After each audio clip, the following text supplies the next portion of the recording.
Chapter 1251. I saw on TV that there are many tall buildings in the city. They're very, very tall. They're so tall. Won't the wind blow them down? Where's your house, big brother? Do you have immortal taro pancakes at home? My mother knows how to make immortal taro pancakes. They're delicious. They're made with taro. They're sweet and crunchy. She became more and more excited as she spoke. She jumped off the bed and ran out of the door. No one knew what she was going to do. Not long after, she skipped into the room with a plate in her hands. There were a few golden taro pancakes on the plate. She handed the plate to him, raised her thick eyebrows slightly, and said with a smile, "These are my mother's immortal taro pancakes. They're very delicious. They're freshly made. Do you want to try them?" As she spoke, she took a piece and put it in her mouth. She took a big bite and began to chew. It was crunchy. Looking at her eating, it tasted exceptionally good. Yu hesitated for a moment, but he was simply too hungry. He had not eaten or drunk anything for 2 days, so his stomach was rumbling with hunger. Hence, he could not care less as he picked up a piece and bit into it. Hiss, it was so sweet. It was so sweet that it stuck to his teeth. Yu bit off a piece and chewed. Ling was elated when she saw that he had eaten it. She asked proudly, "Is it good? Is it good?" Yu nodded politely. Although it was not his favorite flavor, he felt that it was quite tasty now that he was hungry. Ling sat by his bed and ate a piece of taro pancake each. She chattered incessantly as she nibbled on the immortal taro pancake. Yu would respond politely from time to time. "Do you watch TV?" "We have a TV at home. My father bought it in town last year." Ling got off the bed and turned on the TV. Yu's lips twitched when he saw it. She must have bought this second-hand TV, right? It was black and white and only about 10 inches long. When she turned it on, snowflakes fluttered in the air. This type of TV had been phased out more than 10 years ago. However, in Anyang village, it was already considered very fashionable to have such a television. There were only a few channels on the TV. At this moment, there was only the afternoon news, but Ling was also watching it with relish. For her, as long as there were people moving in the screen, she would find it very interesting. Not long after, the man hurried back, but he brought some bad news. As it turned out, when he rushed over, the store was actually closed. After asking around, it turned out that the store owner had gone to town to stock up on goods. Now, it was a distance of 30 miles to town. Adding on the fact that he had to stock up on goods, he would probably only be back tomorrow. Therefore, the man said that he would settle him down for the night first. When the boss of the snack bar came back tomorrow, he would call his family. Although Yu was worried, there was nothing she could do. "Then I'll have to trouble you." Yu thanked him politely. The man blushed in embarrassment. "Sigh. Don't say that, I'm embarrassed. Little brother, it's good that you can forgive me. If I hadn't dug that trap, you wouldn't have fallen into it." It turned out that the man was still feeling guilty about that. Yu comforted him. "It's fine." It was fine as long as he was fine. Chapter 1252. "It's okay. Don't worry about it." Yu felt cold sweat in his heart. It turned out that this man was still feeling guilty about this matter. When Ling heard that Yu was going to stay tonight, she was so happy that she jumped 3 feet high. "Daddy is so awesome. So awesome. I'm so happy that Big Brother is staying at our house tonight." She was overjoyed and a smile bloomed on her face. Children always lacked playmates, and for a child of her age, having one more playmate was the greatest joy. Moreover, in Ling's eyes, Yu was beautiful with fair skin and big eyes. Hence, she especially liked this handsome big brother. Yu frowned slightly and ignored Ling. He asked, "So in such a big village, only the convenience store has a phone that can contact the outside world?" "That's right. Little brother, I'm not going to lie to you. In our village, the traffic signal is rather backward. There's a big mountain outside and a big forest in the middle. That area is under the control of the government. Plus, our village is neither big nor small. It's vast but sparsely populated. There are only a few hundred villagers in total. That's why the signal tower couldn't be built. As for the phone in the convenience store, it's quite fashionable in our village. Even so, The signal is intermittent. The man laughed awkwardly. His face was red and he looked a little embarrassed. Although Yu was disappointed, he didn't complain. After all, this man was so nice to him. Besides, staying for one night was nothing. Hence, he nodded and said, "Okay, I'll wait and see tomorrow." The man nodded and explained carefully, "But I'm afraid that your parents will be worried about you. I'm also very anxious. But there's no other way. The village is not like the city. All the facilities are backward. It's okay. But I'll have to trouble you today." Yu smiled and thanked him gracefully. The man was a little flattered. He rubbed his hands together and looked a little nervous. He suddenly laughed dryly and asked, "Are you hungry?" "No, I just ate a few pieces of taro cake." "Do you want a few more?" The man was so enthusiastic that Yu couldn't handle it. "Do you want some water?" "Okay, thank you, uncle." Yu was famous for being a sweet talker. When the man heard that, he was overjoyed. Yu was not like those children in the village who were used to being wild since they were young.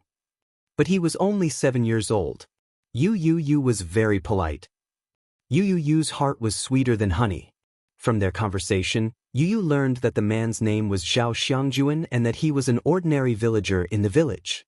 He owned a few acres of land behind his house and planted a few acres of wheat and vegetables. He knew how to hunt, so whenever he was free, he would hunt for game in the mountains. Occasionally, when he was lucky, he would hunt a few deer and sell their skins at the market. Usually, he would be able to fetch a good price and not have to worry about his monthly expenses. Yu's days were peaceful and comfortable. Zhao Xiangjuan's wife, Li Ru, was a typical farmer's wife. Her skin was dark and rough, and her voice was a little loud. However, she was warm and friendly. It was afternoon now. The sun outside was gradually getting hotter. Chapter 1253.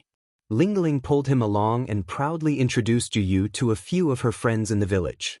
They were all young children. The oldest was 12 years old and the youngest was 7 years old. They were all immature brats. Yu, who was secretly criticizing these children in his heart, did not realize that, in the eyes of others, he was also a brat who was still wet behind the ears. When the group of children saw that a new friend had arrived, they surrounded Yu and sized him up. "Ling, who is this guy?" "My father brought him back. I heard that he came from the city." "From the city?" Hearing these words, all the children's eyes shone brightly.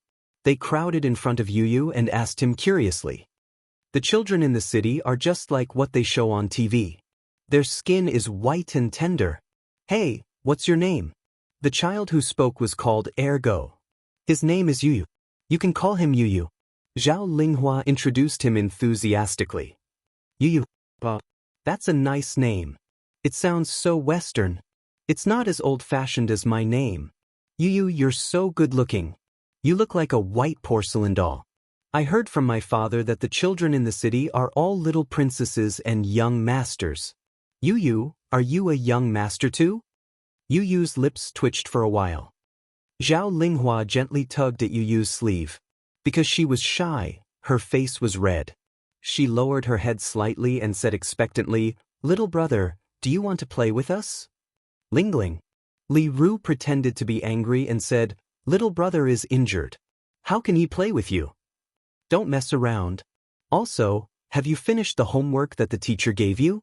You only know how to play and don't do your homework. How are you going to get into the city's schools when you grow up?" Ling made a face. "Mom, I've finished my homework. That's why I came out to play." She stuck out her tongue and turned around. Then she grabbed Yu's hand and ran out of the house. Li Ru stomped her feet in anger. In front of the door, there was a large open space. On the ground, there was a crooked drawing of a lattice with chalk. A little boy in dirty clothes was half squatting on the ground, fiddling with a small piece of tile. His pair of clear black and white eyes were fully focused in front of him. Ling introduced the little boy as her older brother, Zhao Tianyu. The little guy was very young, no more than 7 years old, but his appearance was very delicate. His pair of phoenix eyes were especially beautiful. His white and flawless skin and his delicate facial features were completely different from the appearance of the Zhao couple. At that time, the gossip in the village said that the Zhao couple could not have children, and this child was adopted by the Zhao couple at a high price. Usually, they worshipped him like a little ancestor. In the village, there was a saying that raising a child would help one prepare for one's old age. It was also said that there were 3 ways to be unfilial, and having no children was the worst. Therefore, the couple insisted on having a boy. Their family was also well off, so under the doting, the little guy's food and clothing were considered good among the children in the village. Later on, Zhao Linghua was born. His name was Zhao Tianyu, and his nickname was Daodu. He grew up wearing the same pants as Zhao Linghua and always played behind her. His favorite game was hopscotch. Chapter 1254. Therefore, he was not interested in the game at all. He sat at the door like an old man. The boy in front of her was full of childish nature. Even though he could not run steadily, he was very playful. He pulled Zhao Linghua and cried, pestering her to play with him. "Lingling, I'll jump first. Watch me. This time I won't go back on my word." Lil P smiled at her, revealing a row of white teeth. Lingling said a number weakly, 8. Lil P made a sound of agreement and threw the ball with all her might. She then jumped around excitedly in the grid. Yu sat at the door, resting his chin on one hand as he lazily basked in the sun. Lingling kept asking him to play with her, but Yu was not very interested in this. His indifference made Lingling feel a little disappointed, so she played with Lil P listlessly. Not long after, the other children came running over one after another. The group of children started to make a ruckus. It was the sound of children arguing, quarreling, and laughing. It sounded carefree, clear, and loud. It was like a free bird, chirping nonstop, as if it didn't know exhaustion. Yu looked at the children who were making a ruckus and suddenly sighed. What a group of energetic children! Not long after, the Zhao family's door was filled with people. It turned out that the villagers had come over out of curiosity to see what was going on. They had heard that Zhao Xiangjuan had come back from hunting in the mountains and rescued a child. When he brought the child back, he was covered in blood, scaring everyone. They did not know where the child came from and why he ran into the mountains for no reason. The mountains were so big, so they thought that the child's parents were heartless and abandoned the child. Speaking of which, among the villagers of Anyang village, many of the parents in the city were too heartless. There were a few times when human traffickers brought children from the city and lied to the honest and kind villagers that the children were abandoned by the people in the city. Most of the villagers were kind, and some of them did not have children, so they spent a lot of money to adopt the children. But in reality, they were all trafficked by human traffickers. It was just that these villagers rarely interacted with the outside world and were all natives. Therefore, word spread like wildfire. The villagers' impression of the people in the city was that they were rich and respectable. There was also no lack of heartless parents who didn't even want their own children and casually threw them away. Therefore, some people thought that Yu's parents abandoned her, so they asked, "Yu, do your parents abandon you? Is that why he threw you up the mountain?" "No," Yu answered honestly, but did not say anything else. But when those people saw that it was a child, they teased him and pretended to be serious as they said, "You have been deceived. My parents definitely don't want you anymore. That's why I lost you. Do you want to come to my house and be my son?" Yu's face instantly darkened. She said word by word, "No." The woman's face stiffened. In fact, she really thought that Yu had been abandoned by a heartless couple in the city. Didn't she hear that the city was implementing family planning? So, she thought that they abandoned her and threw her into the mountains. Looking at Yu's handsome face, she was tempted. Chapter 1255. In this village, it was inevitable that people would gossip about her if she did not have a son. If she did not have a son, people would say that she had no descendants. Her husband and mother-in-law, on the other hand, would point at her and scold her for being a disappointment. Hence, she had been thinking of adopting a boy and letting him take care of them when they were old. "You can be my son. I'll take care of you and treat you well, okay? Come with Auntie." The woman felt embarrassed and tried to coax her again. Yu refused. "No." Lingling spread her arms in front of Yu and said, "Auntie Feng, even if Yu was abandoned by his parents, he'll stay at my house. He won't go to your house." Everyone laughed. A more sensible child said, "Auntie Feng, Yu is timid. Don't scare him." He then turned to Yu and Lingling. "Auntie Feng is just joking with you." Yu was annoyed. He did not like it when the elders teased him like this. He was smart, so he could tell that this auntie was joking with him. Ordinary children would not be able to tell and would be scared to tears. Lingling quickly chased after him when she saw him get up and leave. "Little brother, where are you going?" "I'm just walking around. Don't follow me." No, I'll walk with you, okay? Okay? Dishing Financial Group. The share transfer ceremony was supposed to take place at around 10 in the morning. However, due to Mu Linfeng's repeated delays, the meeting was delayed until the afternoon. In the CEO's office, Mu Yaja sat at the table, fiddling with a Zippo lighter in his hand. Beside him, Mu Linfeng sat on the sofa silently. Other than Mu Lianjue, all the major shareholders of Dishing Financial Group were present. The board of directors of Dishing Financial Group was mostly made up of internal members of the Mu family. Other than Mu Yaja, who held the most shares, Mu Linfeng and Mu Shumin were the second and third shareholders. Mu Shumin was Mu Xing's first wife's daughter. According to seniority, Mu Yaja had to address her as Little Aunt. Due to her secret identity, Mu Shumin had a rather conspicuous position in the political world.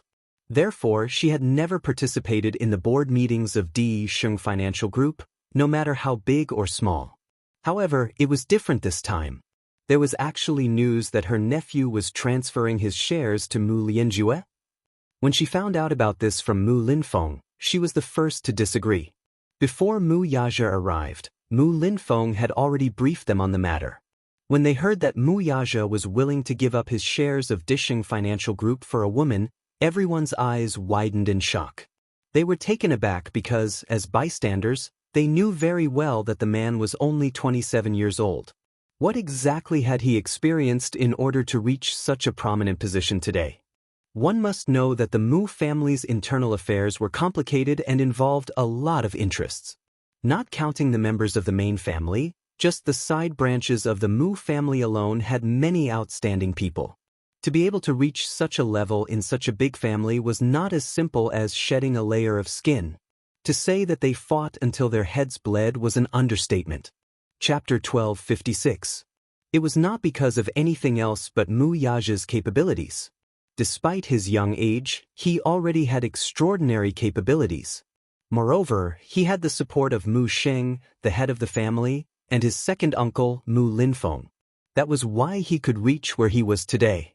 It was like an emperor in ancient times who had conquered thousands of miles of land, but now he had to give up his imperial power for a woman.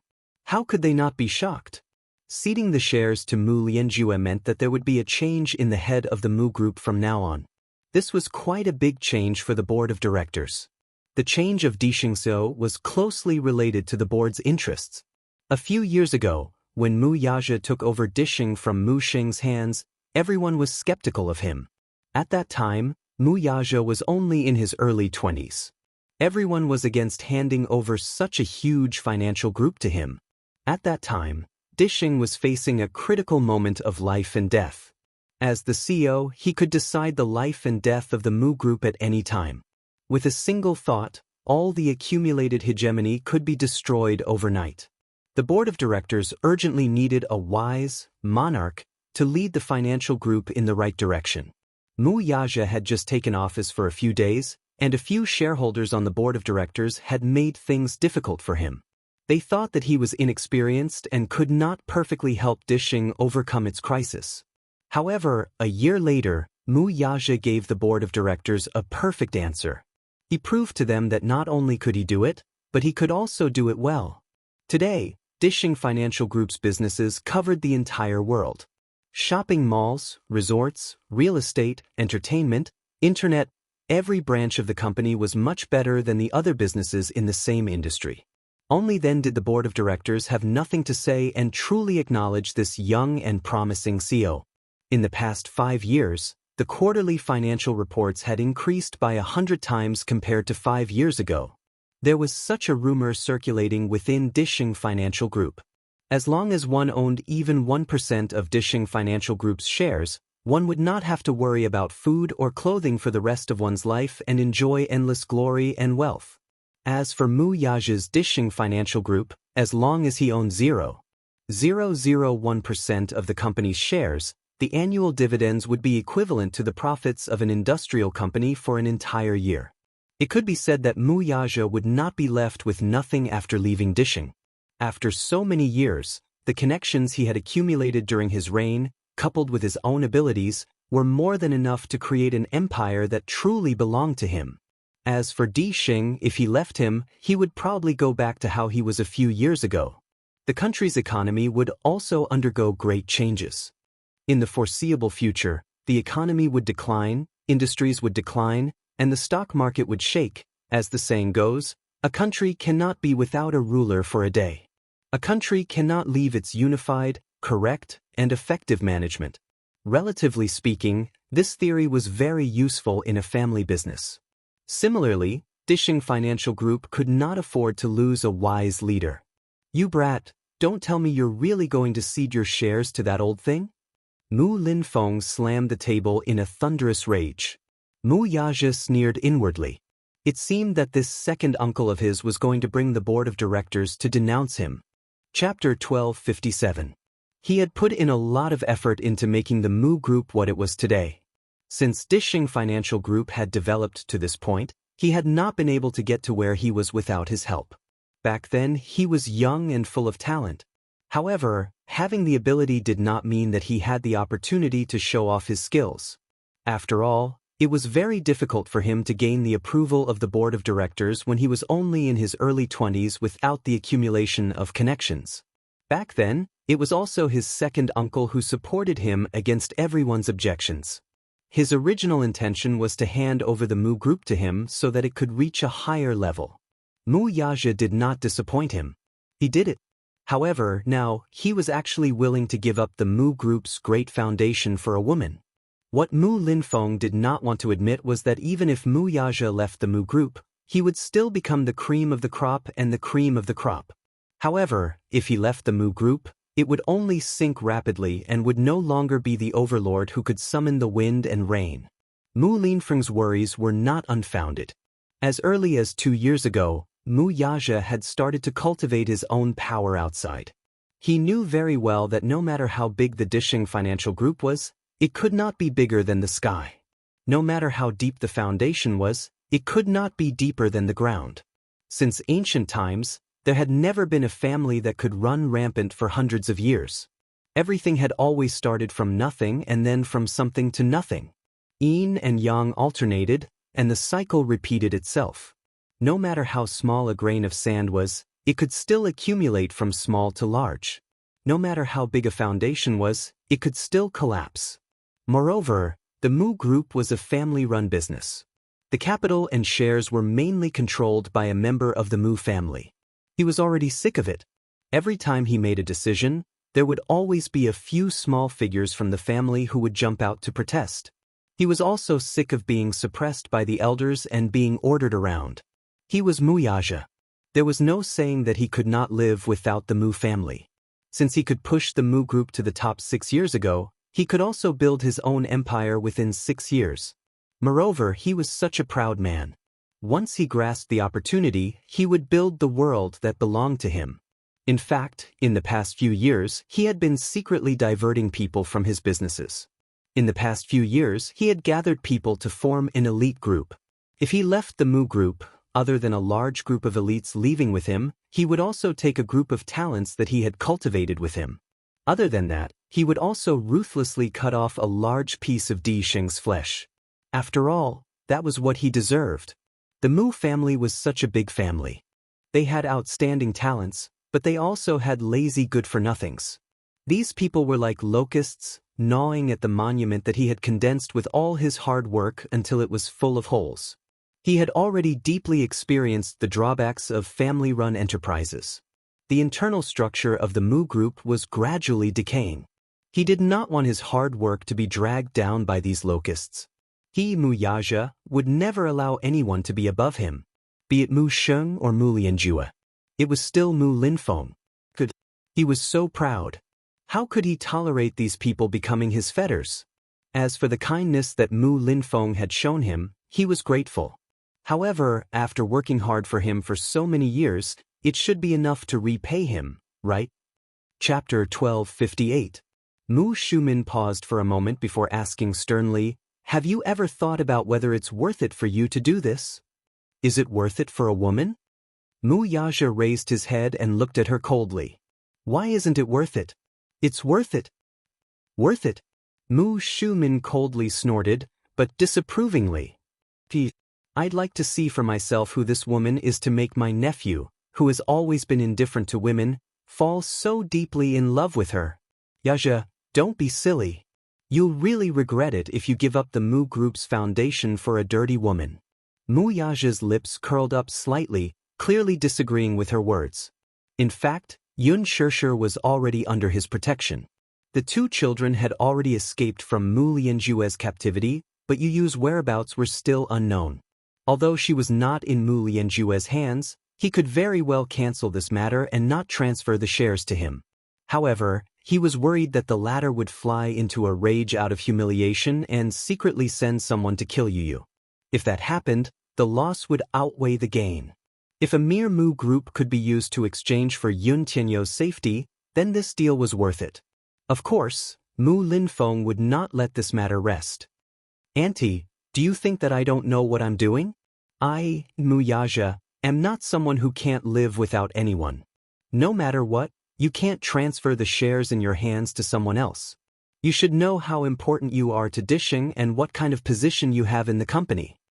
Mu Yaja stood up abruptly. His slender figure was tall and straight, and his aura was domineering. He slowly leaned against the table with his hands in his trouser pockets and lazily declared, "Auntie, I hope that you'll understand one thing. Dishing can be mine. However, I will never belong to Dishing."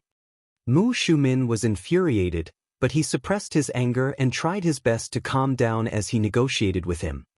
"Yaja, I know that you are capable and charismatic. But at the same time, you should also be responsible, right?" Mu Yaja remained expressionless and did not speak. Mu Shumin became even more anxious. However, due to her status, she had to maintain a certain attitude. Thus, she maintained a reserved demeanor from beginning to end. Mu Linfeng slammed the table and stood up. "Give up.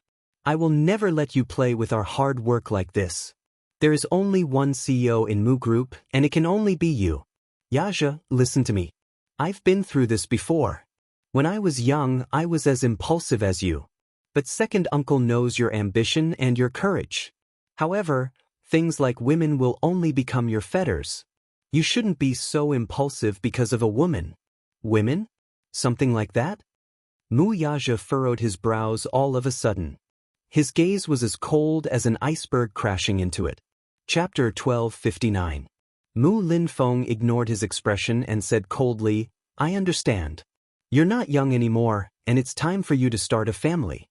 However, you should be clear about your status. You can have women, but they can't be those indecent ones. I'll find a few more women for you another day. No matter what kind of women they are, as long as you want them, with your status, which woman won't want to throw herself at you? Why are you so stubborn? Don't tell me that it has to be her." Mu Yaja's lips curled into a playful smile. His handsome brows raised slightly, and his eyes were filled with devilish charm. "I have to have her. What can you say?" Mu Shumin suddenly stood up and said agitatedly, "No matter what, that woman can't be." "Why can't she be?" Mu Yaja retorted. He wanted to hear what Mu Shumin would say in front of so many people. Mu Shumin snorted and looked around. Before he could say anything, he put on the airs of an elder and a superior and raised his head high. Apart from a few important figures of the Mu family, Mu Shumin, Mu Linfeng and his wife, Li Lijun, and Mu Yanqing and his wife, Rong Lanlin, were all present. The remaining members of the Mu family were the fans of these people. At most, they were here to show their support. If they were asked to speak, they would not dare to do so at all. In front of Mu Yaja, they would not dare to act rashly no matter what. However, just Mu Shumin and Mu Linfeng alone were more difficult to deal with. Their seniority was much higher than his. Back then, Mu Sheng had been looking forward to Mu Wanru marrying into the family. Mu Shumin and Mu Linfeng stood on the same side and were against it. The main reason why Mu Wanru could not marry him was because of their repeated opposition. Speaking of which, these two people had a lot of power, and they were currently the two biggest obstacles in front of him. He admitted that Mu Linfeng had indeed promoted and helped him. He had even saved him from dire straits. Back then, as the legitimate grandson of the main wife, he had outstanding ability and was the most likely candidate for the successor. Thus, after his parents passed away one after another, he was all alone in the Mu family and treaded on thin ice. It was Mu Linfeng who took him away and gave him a superior environment to grow up in. For this, he was grateful. He was a sentimental person. At the same time, he was also a person who knew how to be grateful. It was precisely because of this that he did not do so, even though he had so many opportunities to transfer Mu Group's assets to his own name. However, as time passed, he gradually realized that Mu Linfeng's care and support for him wasn't pure. There seemed to be a motive behind it, and it was as if he was using him. He was very unhappy about this. Although he did not show it, in the past few years, he gradually rebelled against Mu Linfeng's orders and no longer obeyed him. Mu Linfeng must be wary of this and was secretly dividing the board of directors. Those little tricks could not be hidden from him at all. Mu Shumin, on the other hand, was completely using him. In fact, she could not wait for Mu Yaja to abdicate his position. If he transferred his shares to her, she would have nothing to say. Chapter 1260. Mu Shumin's original intention was for Mu Yaja to be the head of the family for a few years while secretly carving up the family's assets. When the time came, she would push Mu Yaja out of his position and let her son take it. However, it was clearly not the right time for Mu Yaja to give up his position. Her son was only in his teens and was still young. She would have to wait until he was at least in his 20s before she could find an opportunity to help him take the position. She was born from a concubine and did not have much status in the family. However, she had inherited her mother's beauty. She served in the military when she was young and married into a prestigious family when she was in her 20s. Her status in the Mu family instantly rose, and with her husband's prominent status, she had the right to speak in the family. In fact, Mu Lianjue's matter was not that simple. One must know that most of the people he had sent this time had military backgrounds. In the entire Mu family, Mu Linfeng had the deepest military background. In other words, he was fully capable of stopping Mu Lianjue, but he did not. It was because he wanted to use Mu Lianjue to get rid of Yun Shirshir and her son, ruthlessly kicking away these two stumbling blocks in front of Mu Yaja. This way, he could secretly use Mu Lianjue to get rid of these two thorns in his flesh without having to make a move himself. He did not wish for Mu Yaja to have any attachments or weaknesses in his heart. Mu Linfeng was afraid that a person like him would become irresolute and indecisive once he had any attachments. This would delay the Mu group's future because of a bit of affection for a girl. Mu Yaja was not stupid. He could tell that his uncle had ulterior motives. Thus, he secretly made a decision on the spot. It seemed that there was no need to be merciful to these people anymore. He would not transfer his shares. However, he would not be merciful to them anymore either. Mu Shumin sized up his expression and suddenly sneered. Yaja, it's not that I want to nag at you, but you can play with women, but you should also judge the situation and size up the situation. No matter what, you can't cross the line or go overboard. You should be clear of the Mu family's rules. Since when did you set your eyes on a woman with a dubious background in the entertainment industry? In my eyes, you've always been a child with good taste. Some women can't be touched. I know the entertainment industry well.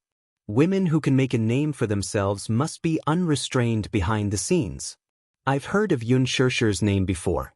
She's not a clean woman.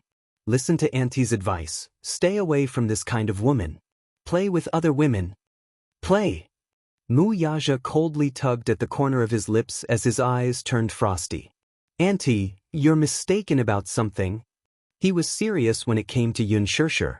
He was not just playing around with her. Mu Shumin was surprised to hear that. What is it?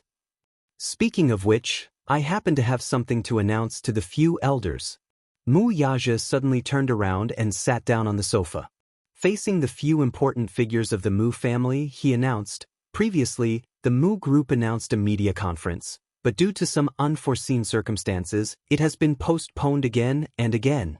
After this is over, regardless of whether I'm the CEO of the Mu group or not, I will announce my marriage at this media conference. Marriage announcement? Chapter 1261. Mu Shumin widened her eyes in shock. Who are you planning to announce your marriage to? She suddenly guessed something. Don't tell me it's that Yun Xianxia? Yes, I've decided to announce my marriage to her. He crossed his legs elegantly, and his domineering aura swept through every corner of the office.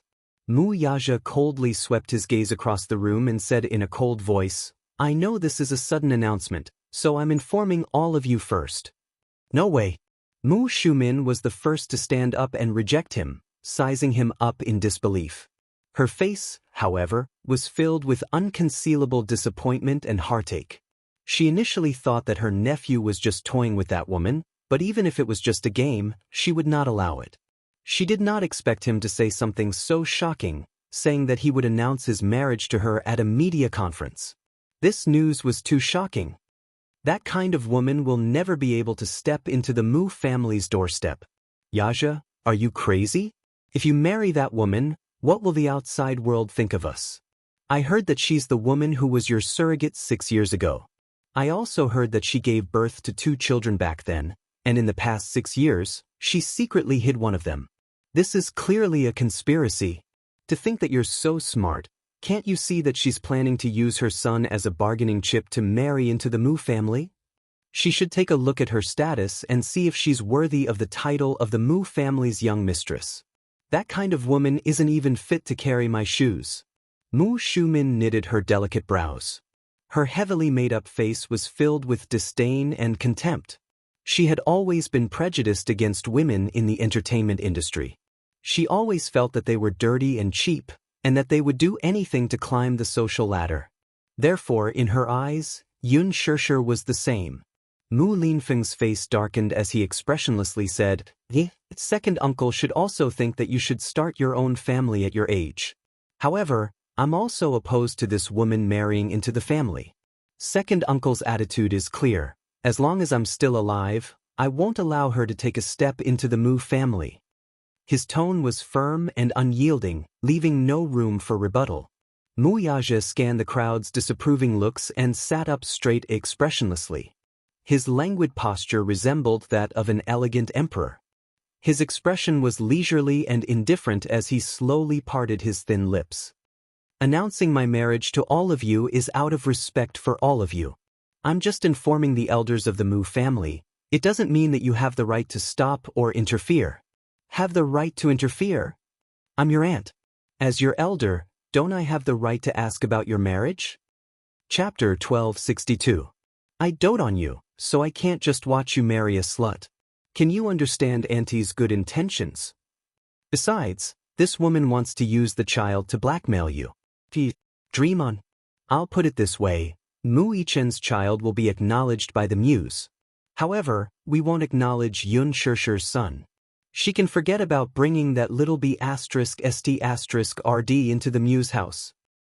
Little b *st *rd? Mu Yaja narrowed his eyes dangerously. Mu Shumin was startled. She was well aware that she had been too agitated. So much so that she had blurted out some words without thinking. She was extremely vexed for a moment. So, she fiercely bit her red lips and stopped talking. Mu Linfeng glared at her angrily. She called Yun Tianyu a little b *it road. Was she not insulting the Mu family? No matter how useless Yun Tianyu was, the blood of the Mu family still flowed in his veins. Mu Yaja smiled and retorted coldly, "What's wrong, Auntie? I'm the one marrying her. It's not up to you to worry about my woman, is it?" "How is it not up to me to worry?" Mu Shumin's tone turned sharp when she saw the sarcasm in his words. "Yaja, oh Yaja, I think you're getting more and more. How dare you say such disgraceful words? Are you blind? You don't want a good woman, but you want a shady woman. You can afford to lose face, but the Muse can't. It's fine if you don't do something stupid, But you implicate the rest of the family. They can't even raise their heads after you. Xianxia is actually marrying a showbiz actress as his wife. Just thinking about it makes me blush. As Mu Shumin spoke, she sneered and said, "Moreover, why don't you think about your current status? Yes, you're the strongest candidate for the Mu family's head, but I hope you're clear that you're just a candidate and have yet to ascend to the position of the family head. Don't lose your position because of a woman. The loss outweighs the gain." That's right, Yash. Don't let your emotions get the better of you. You're being too impulsive. Mu Yaja raised his eyebrows slightly. Don't tell me that since I'm the head of the family, I have the final say in this marriage? We'll talk about it when you become the patriarch. Mu Shumin sneered coldly. Out of the corner of his eye, he caught a glimpse of Mu Yaja's subtle movements. He clasped his hands together. His left index finger and thumb were rubbing something carefully. Mu Yaja opened his eyes, his aura intimidating. Mu Shumin suddenly widened his eyes and looked over. She suddenly noticed the ruby ring he wore on his right thumb. Inside the ruby ring is the Mu family's emblem, a dragon seal that pierced through the clouds and swallowed the heavens. That's the Mu family's family tattoo that has been passed down for generations. The possession of this ring means the possession of the Mu clan's supreme power. Only the head of the Mu Jia can have this ancient ring that has been passed down for hundreds of years. Mu Shumin's eyes suddenly widened. Mu Linfeng followed her astonished gaze and could not help but be shocked as well. When the crowd saw the ancient ring on his hand, their faces stiffened, and their eyes could not help but be filled with reverence. When did this happen?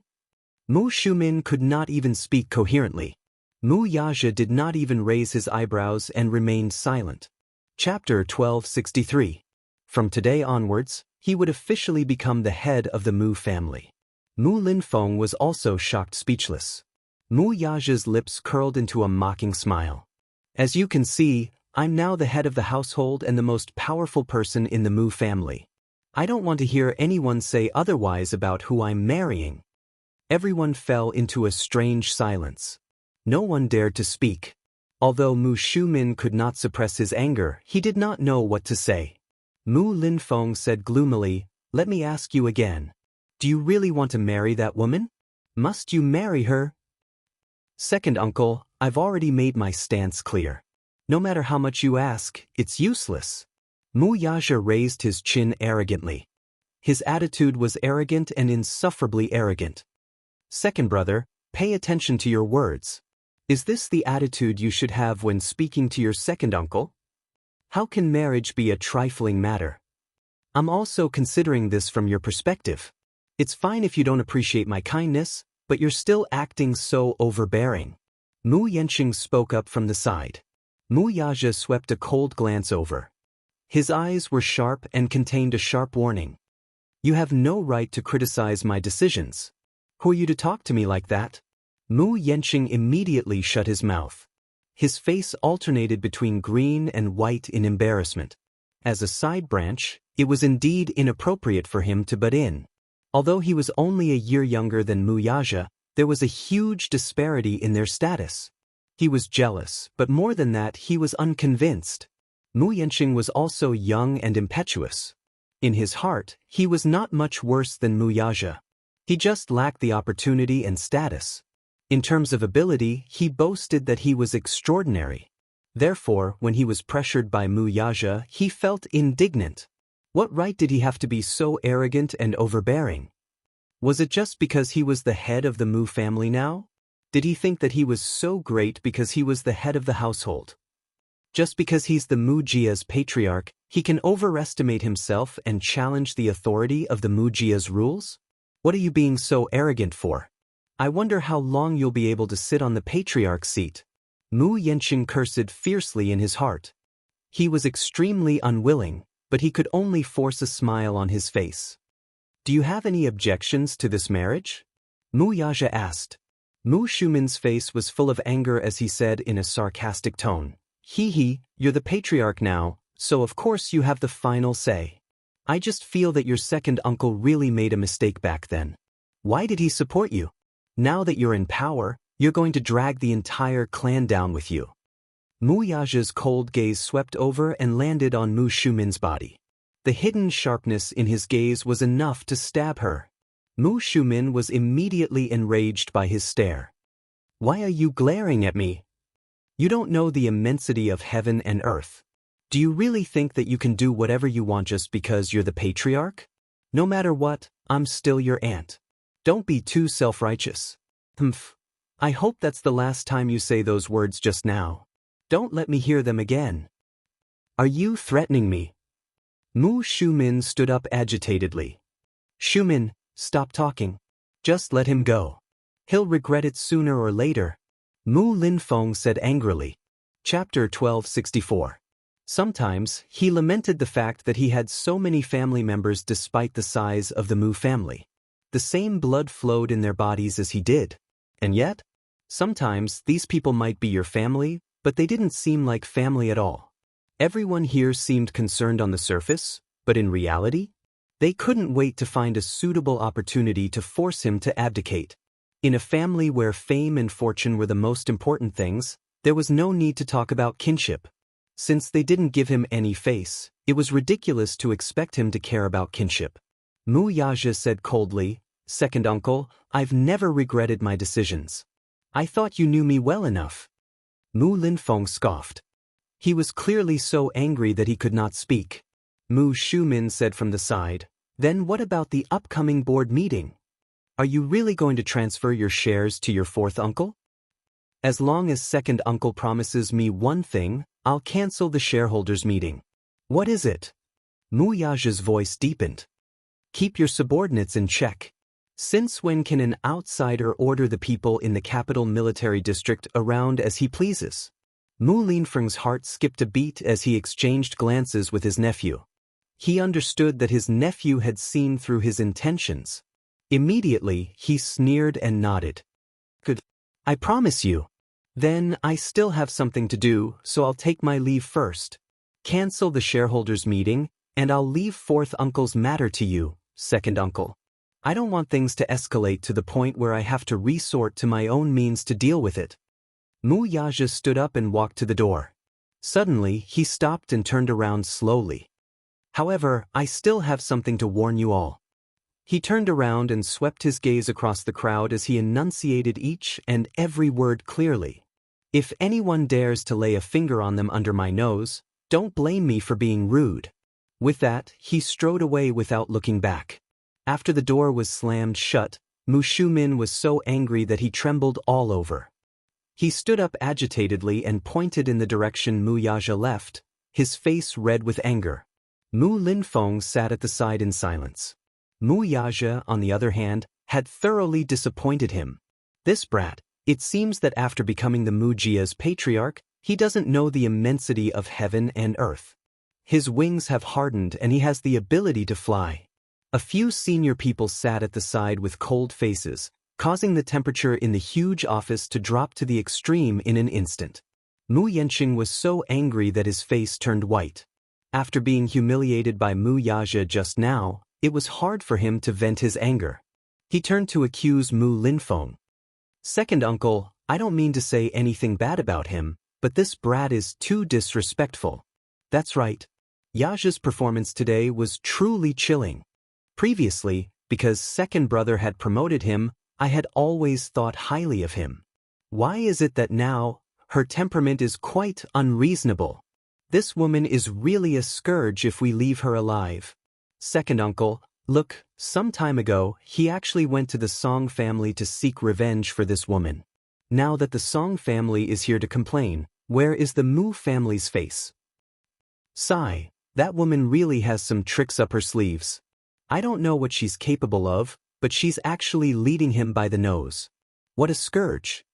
Chapter 1265. What should we do now? Don't tell me we're really going to let Yaja marry that woman. That's one more thing to do. The Mu family has always been in favor of marriage between families of equal social status.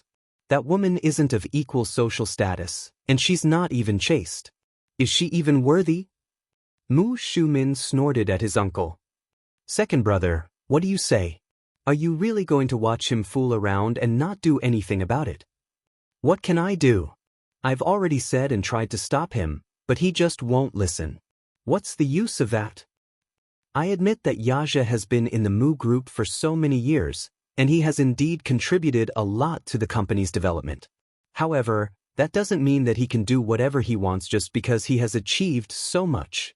Mu Linfeng muttered, that lad's achievements are immeasurable, and I'm very satisfied with him. For him to be able to sit on the patriarch's seat, he deserved it. The only thing that displeases me is that he's too stubborn, just like his father. I've always thought that he's a cold person who knows his limits in everything he does. I just didn't expect him to lose his sense of direction after falling in love. That woman seems to be someone who can't be underestimated. To be able to charm that lad to such an extent, hee. Mu Linfeng sneered. Young man, it's not good to be too arrogant. You'll eventually lose out in the vanity field. Xianxia is arrogant by nature. He's a little too arrogant. Mu Linfeng interrupted these people's condemnation. However, that lad's capability is obvious to all. Who doesn't make mistakes in their life? Who can pat their chest and say that they've never made a mistake in their life? Forget it. Forget it. Mu Shumin was a little agitated. Second brother, what do you mean by forget it? Are you really not going to do anything about this? Now's not the time. Yun Shirshir, that woman, must not be left alive. I'll deal with her sooner or later, but now's not the time. What do you mean? Everyone was confused. Mu Linfeng said casually, since he insists on marrying her, we can only smooth things over. After a while, I'll arrange a clean identity for her so that people won't laugh at the Mu family. This was the only thing he could do. Mu Shumin was so angry that his blood boiled. Clearly, he could not accept Mu Linfeng's decision. I don't agree. Shumin, listen to me. Mu Linfeng's tone was unyielding. Mu Shumin had no choice but to swallow his protest and remain silent.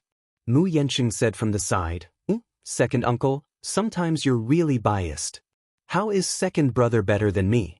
If you had supported me in the past, I would have obeyed your orders, no matter how big or small, like an imperial edict. I wouldn't have disobeyed you in the slightest. Look at him now, he's actually giving you face. How infuriating! Anger flashed across Mu Linfeng's face as he coldly rebuked, How dare you? It's not up to you to judge what I do. You still have the cheek to say that? Since you were young, second uncle has never mistreated you. What did you do though? You keep saying that you're not inferior to him in any way. What about the reality? The difference between you and Xianxia isn't just a little bit. Xianxia is more capable and outstanding than you. If you were half as capable as him, you wouldn't be like this now. Isn't it because he's the legitimate son and I'm a concubine's son? Mu Yanqing grumbled, feeling wronged. Chapter 1266. Xianxia is still young. Sometimes he doesn't know any better and will inevitably take the wrong path. I'll try to persuade him when the time comes. If it really doesn't work, we'll come up with another plan. Shumin, what you said today was too extreme. It won't do you any good to anger him. He paused for a moment before saying with a frown, I know what he's capable of doing. That's why you should know your limits when you speak to him in the future. Got it, second brother, Mu Shumin reluctantly agreed. After that, Mu Linfeng made a call to the military. Mu Lianjue's men were all deployed from the military. In other words, his every move was under his nose. He was aware of this matter, but he did not do anything because, as Mu Xianxia had expected, he wanted to use his brother to get rid of Yun Shirshir, who was in his way. Unexpectedly, Mu Xianxia's attitude toward this was unexpectedly firm. He had no choice but to stop.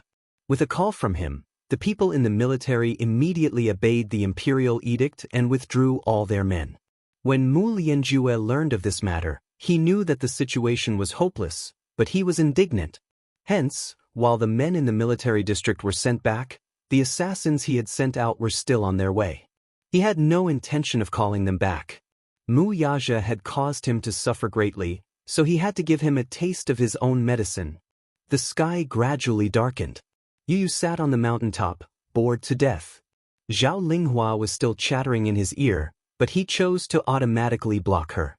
She did not seem to have any intention of stopping. Yu finally could not hold it in any longer. Aren't you tired? What? Aren't you tired of talking all the time? She stuck her tongue out and smiled. Now that you mention it, I'm a little thirsty. Thus, she pulled his hand. Let's go, I'll bring you to quench your thirst. Yu was reluctant, but she was too strong for him to do so. She jogged happily with him and came to a mountain pass. Walking down a long flight of stone steps, Yu suddenly saw a jade-green color. His curiosity was piqued. He raised his head and looked around. At the foot of the mountain, there was a green mountain spring. It was a natural spring. At a glance, it was green and clear, so clear that the bottom could be seen. Let me tell you a secret. The spring water here is called Holy Mother Spring. The spring water is very, very sweet. You can drink it directly. Every household in the village drinks the water from here. Yu was surprised. You can drink it directly? He couldn't be blamed for feeling strange. Nowadays, in the city, the pollution was getting worse day by day. Not to mention the spring water, even the small rivers were horribly polluted, and the stench was overwhelming. Although the government had spent a lot of money to clean up the environment, there were no results. The smog was getting heavier and heavier. The river water was also getting more and more turbid. In his entire life, this was the first time he had seen a spring that was so clear and green. Lingling walked to the side of the spring, scooped up a handful of spring water, leaned her face in, and drank a big mouthful. When Yu saw this, he imitated her and scooped up a handful of water to taste. It was indeed sweet. Isn't it very sweet? Lingling asked triumphantly. Yu nodded and drank a few more mouthfuls. Apart from the sweetness, the spring water slid down his throat. That taste was very satisfying. Chapter 1267. Let's go. It's getting late, let's go back for dinner. Yu could not help sighing inwardly. Time was passing so slowly. He wished that tomorrow would arrive sooner so that he could contact his family and return home as soon as possible. It would be great if he could grow a pair of wings. He could then fly back to his mommy's side. As he lamented, Yu and Lingling returned to the Zhao family's house.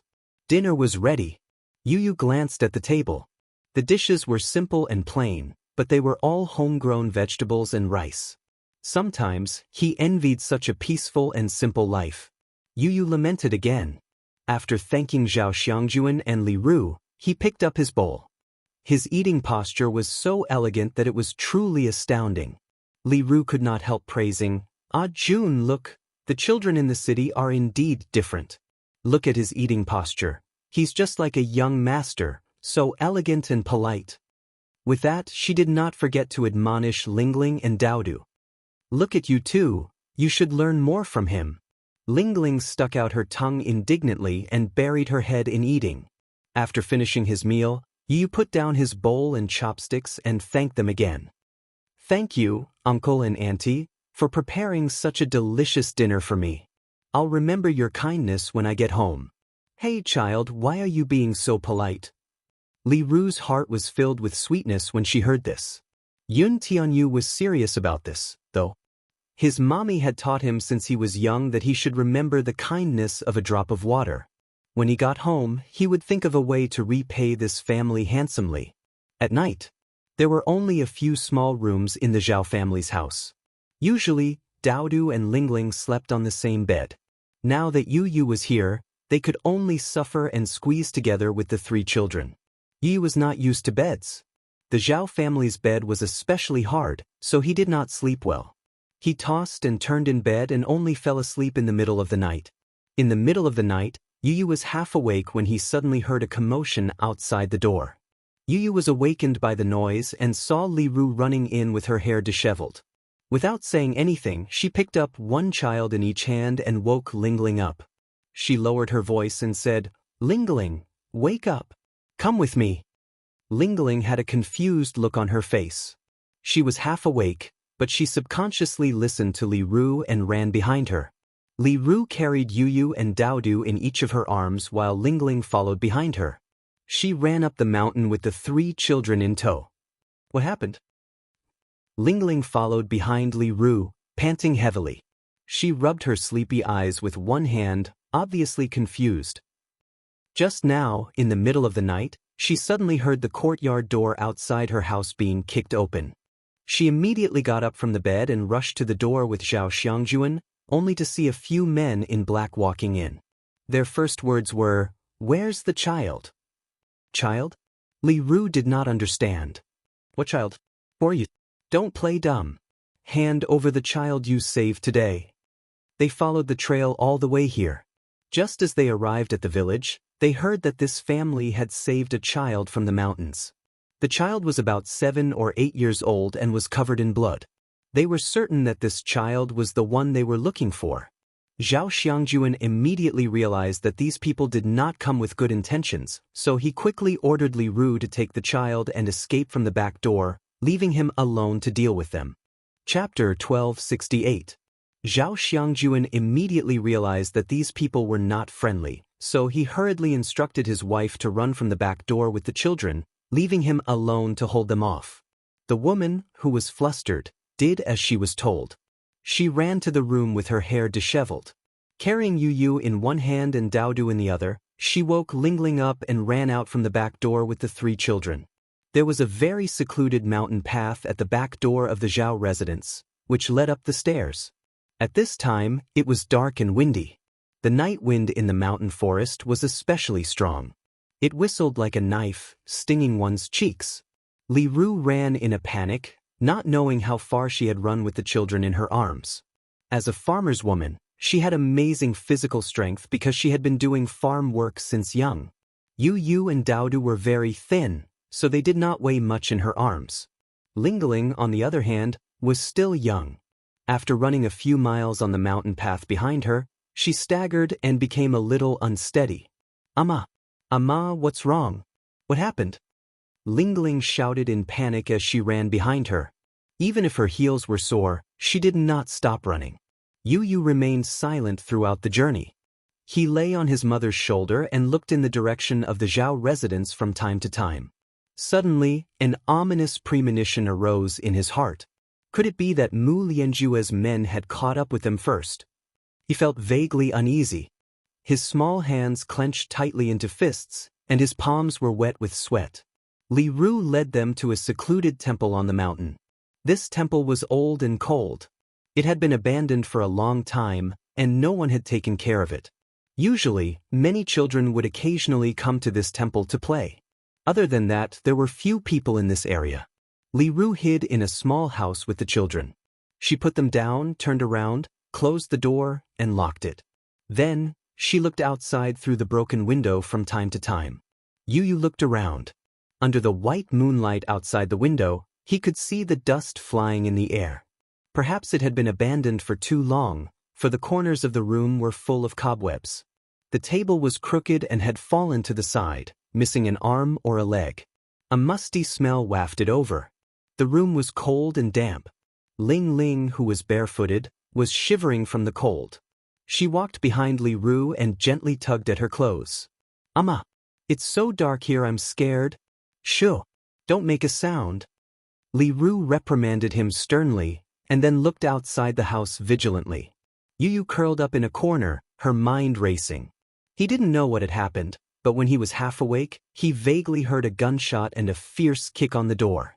Then, Li Ru ran in with her hair disheveled. Without saying a word, she carried him and Lil P and ran to the back room. He guessed that something must have happened. Yu Yu pursed her lips and looked up at Li Ru, only to see that she was still in shock. Her chest was heaving up and down violently, and her eyes were filled with fear. He walked over and placed his little hand gently on her shoulder. This small action seemed to have given her a dose of reassurance. Only then did Li Ru's emotions ease up a little. Auntie, what happened? Chapter 1269. In an instant, all her fears collapsed. She burst into tears. I don't know either. I really don't know what happened. Your uncle told me to bring you guys away first, so I didn't think much about it. She then gave him a rough account of the situation. Upon hearing this, Yu Yu guessed that the assassins sent by Mu Lianjue had caught up with them. Auntie, why didn't you tell me earlier? Yu Yu looked at her with a complicated gaze. Their target is me. There's no need to implicate you guys. In his heart, he felt grateful and guilty toward Zhao Xiangjuan. Those people wanted them to hand over the child, so Yu was certain that they were here for him. In fact, as long as Zhao Xiangjuan handed him over, they would not be implicated. Yu did not want to implicate the innocent, nor did he want to sacrifice unrelated people. Hence, he stood up and walked toward the door. Li Ru pulled him back. Where are you going? Those people are here for me. Yu replied in a low voice. If I go back now, Uncle will be safe. Otherwise, I'm afraid that something will happen to him. But it's too dangerous for you to go back. They all had guns in their hands now. It's too dangerous. Li Ru insisted on not going back. She was not cultured, but her nature was simple and honest. She was very kind. She could not watch such a young child put himself in danger. Don't worry, your uncle will be fine. He'll be fine. Li Ru kept repeating these words as if she was hypnotizing herself. She kept consoling herself. Yu felt especially upset. In his heart, he only hoped that Zhao Xiangjuan would be safe and sound. Lingling and Lil Pi were huddled together helplessly, shivering from the cold. She had no idea what was going on, and her eyes were filled with fear. Lil Pi, on the other hand, was also panicking. She snuggled tightly in Lingling's arms and widened her eyes pitifully. There was only confusion and fear in her eyes. Li Ru hugged Yu tightly in her arms. She felt extremely uneasy and tormented all the time. Time passed second by second, and it felt like a century. The sky gradually brightened, and it was dawn. Suddenly, shouts could be heard from the mountain. Aru, Aru? Daoist's mother? Hearing this, Li Ru was startled. However, she could vaguely tell that one of the voices belonged to her sister-in-law. She immediately opened the door. Qinfen? Li Ru called out. A series of messy footsteps ran in her direction. Soon, a group of villagers rushed into the temple. Seeing that it was Li Ru, her sister-in-law rushed over with tears streaming down her face, wailing loudly, Li Ru, hurry back and take a look. My father, my father. Hearing this, Li Ru became nervous. What happened to his father? The woman slapped her thigh with tears in her eyes. Suddenly, she saw Yun Tianyu behind Li Ru. She rushed over and pushed his shoulder. Yun Tianyu was suddenly pushed to the ground. When his back hit the ground, it affected his wound. He involuntarily sucked in a breath of cold air from the pain and opened his eyes abruptly. Lingling was shocked. She hurried forward and helped Yu up. Li Ru was stunned and shouted, Qinfen, what are you doing? Why did you push this doll? Chapter 1270. What do you mean by that? She panicked. What's going on? What's wrong with my son's father? Tell me quickly. Qinfen hurriedly said, My son's dying. You'd better go back and take a look. She screamed and immediately ran in the direction of the house. Yu and Lingling looked at each other before the three children followed closely behind. She ran all the way down the mountain and rushed into the courtyard. Seeing 5 fully armed men, she was stunned at first. Her heart skipped a beat and she took a step back. However, when she calmed herself down and sized up the men standing in front of her, she realized that they were not the men in black who had broken into the house in the middle of the night. Li Ru looked around with trepidation, only to find that there were a few cold corpses lying at the feet of these people. Her eyes widened in fright and she subconsciously screamed, Ah! For so many years, Anyang village had been a peaceful place with simple folk customs. Everyone was united and friendly, and no one had ever died here. Hence, this was the first time she had seen such a tragic scene. She took a closer look and saw that these corpses belonged to none other than the men in black who had broken into the house in the middle of the night with guns in their hands. The thick and pungent smell of blood assaulted her nostrils. Li Ru was frightened and took a few steps back. At the same time, she became vigilant and looked at the men in front of her warily. You? Who are you? The mercenaries turned around and glanced at her before asking coldly, Where's the child? She was even more alarmed when she heard that. Who are you? Yu and Lingling arrived just as she finished speaking. She anxiously stepped forward and shielded him behind her. When the mercenaries saw Yun Tianyu, The leader of the group took out a photo from his breast pocket.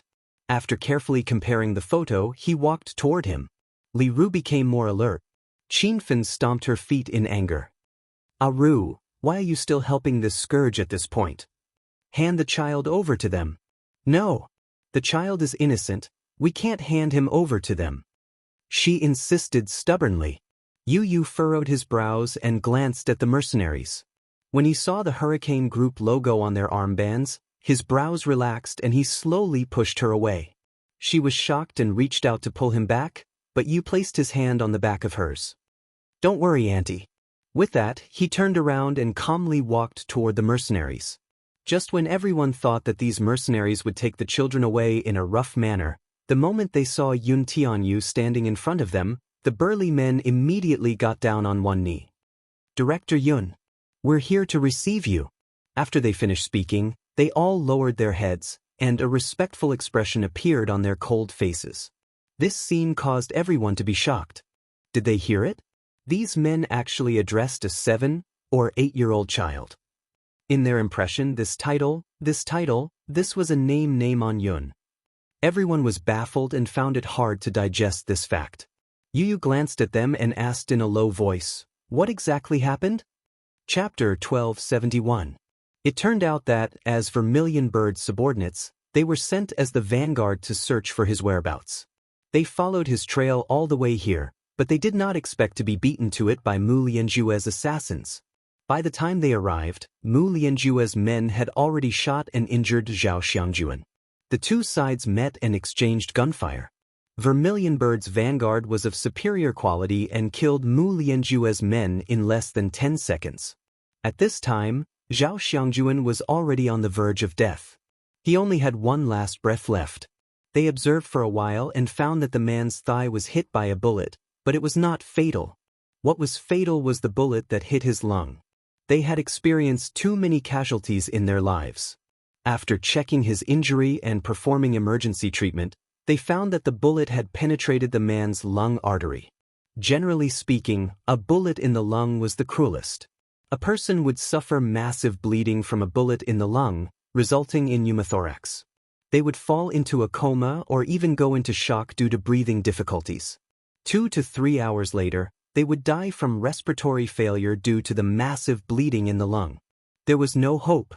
This place was so backward that there was no way to treat such a wound. Yu asked, "Where is he?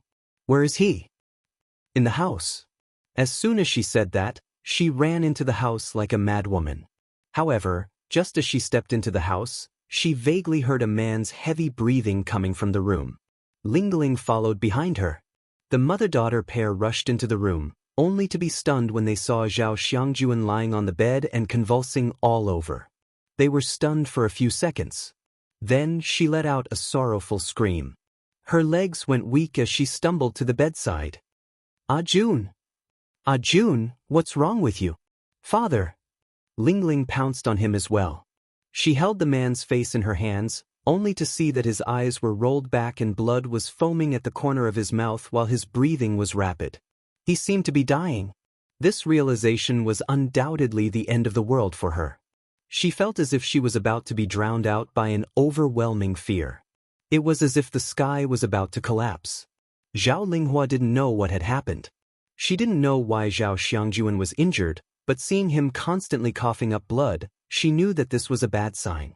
She was so scared that she opened her mouth and began to cry. Father! Father, what's wrong with you? Father! Amid Lingling's sorrowful cries, Li Ru's body swayed. She almost blacked out and fainted. She held on to the bed, still unable to calm her emotions. She did not know any medical knowledge, but looking at Zhao Xiangjuan's condition, she knew that it was over. He could not be saved. Li Ru's heart was filled with grief. She threw herself onto Zhao Xiangjuan and burst into tears. Li Ru and Zhao Xiangjuan had always been very loving. The two of them were introduced to each other by their families. Li Ru admired Zhao Xiangjuan's honesty, and Zhao Xiangjuan loved her very much.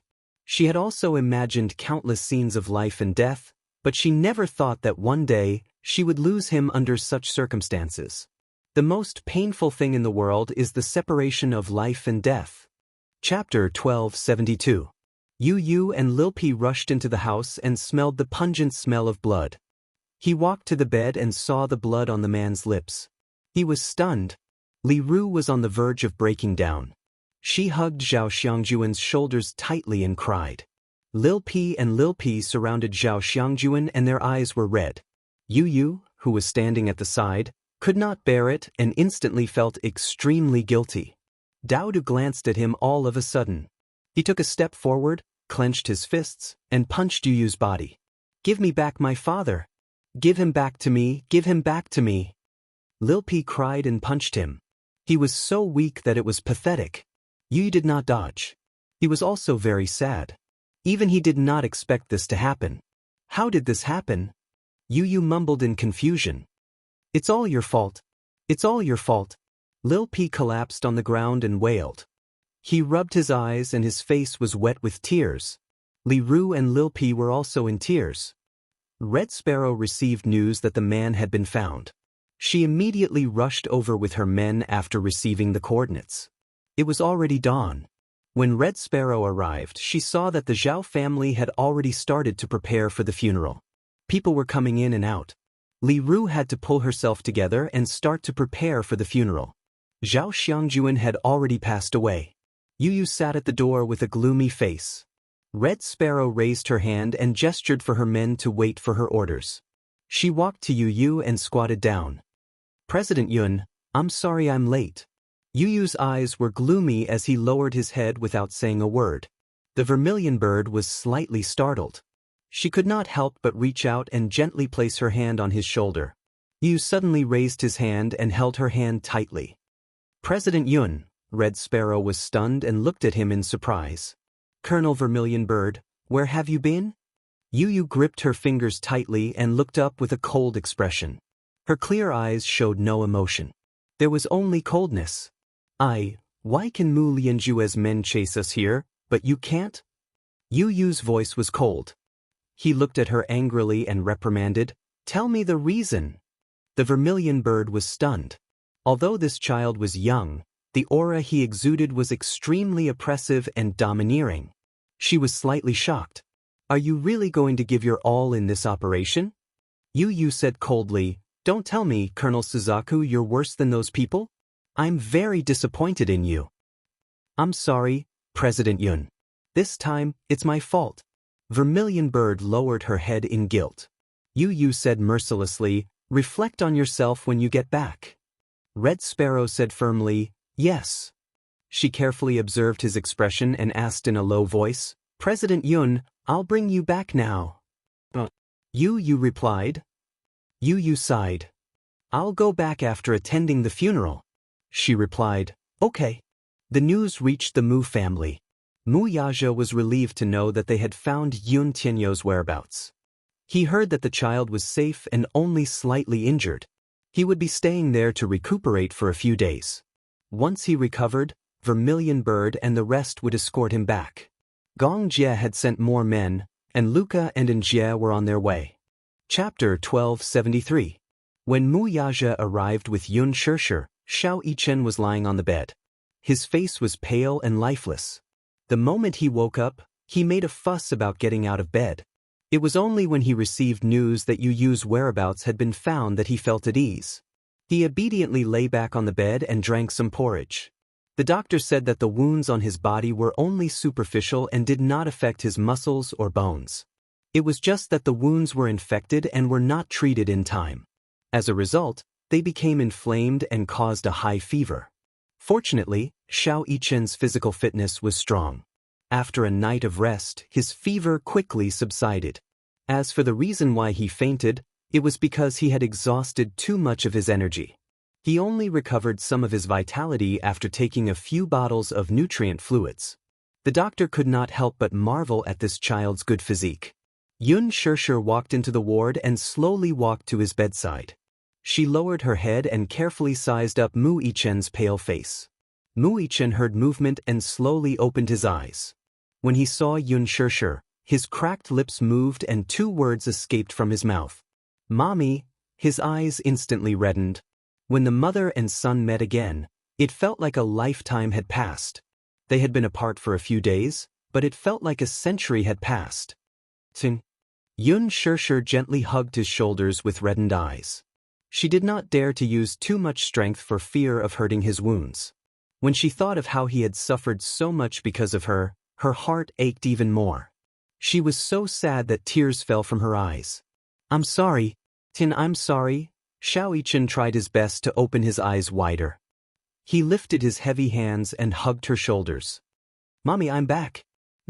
Yun Shirshir hugged him a little tighter and choked out, Xiao Yichen, Mommy missed you so much. Little Yichen's expression changed a little as his eyes reddened all of a sudden. He could not hold back the tears that he had been desperately trying to hold back, and they gushed out of his eyes. He hugged her even tighter and rested his head on her neck. He said sadly, Mommy, Xiao Yichen missed you too. Mu Yaja slowly walked to the bedside and sat on his side. He wrapped his long arms around the mother and son and pulled them into his embrace. The three of them hugged each other tightly. For the first time in his life, Mu Yichen had the urge to cry. He had never felt this way before. The warmth that was injected into his heart flowed along with his blood, causing his originally cold limbs to gradually warm up. Xiao Yichen suddenly raised his head and smiled at Mu Yaja. Daddy, Xiao Yichen listened to me and protected Mommy and little brother well. Mu Yaja looked at the little fellow with a complicated expression. He looked at his pale face. He did not know what the two children had gone through along the way. Even Xiao Yichen, who had always been strong, was exhausted. For a moment he had mixed feelings. Relief, pity, guilt, and self-blame, all of them welled up. Looking at Xiao Yichen's proud little face, Mu Yaja could not help but laugh. This little fellow. He did not disappoint him. At such a young age, he already had such great responsibilities. Therefore, he was not stingy with his praise. Xiao Yichen, you did well. When Xiao Yichen heard this, he could not help but smile in surprise, revealing his neat, snow-white teeth. Chapter 1274. Daddy rarely praised him. No matter what he did, he rarely received Daddy's approval and praise. This was just a few pieces, but it was undoubtedly the highest praise for him. Xiao Yichen was greatly encouraged. What do you think? Mu Yaja's eyes flashed with a smile, but his gaze was full of admiration and approval. Mu Yichen's face couldn't help but turn slightly red. To him, Mu Yaja's praise was the highest praise for him. In his heart, he felt a little bit of a sense of accomplishment because he received Mu Yaja's approval. Daddy, this is what I should be doing. Protecting Mommy is also my responsibility, isn't it? He licked his dry lips and suddenly smiled as he said that. Mu Yaja couldn't help but reach out and ruffle his hair lovingly. The warmth from his palm was so real. Mu Yichen was extremely greedy for this warmth and closed his eyes contentedly. Daddy, Mommy, when are we going to bring little brother home? Yun Shirshir gently rubbed his little hand and gently coaxed. When you're better, we'll bring you home together, okay? Mu Yichen immediately said, I'm already better, there's no problem. I can get out of bed and walk around. Yun Shirshir didn't know whether to laugh or cry.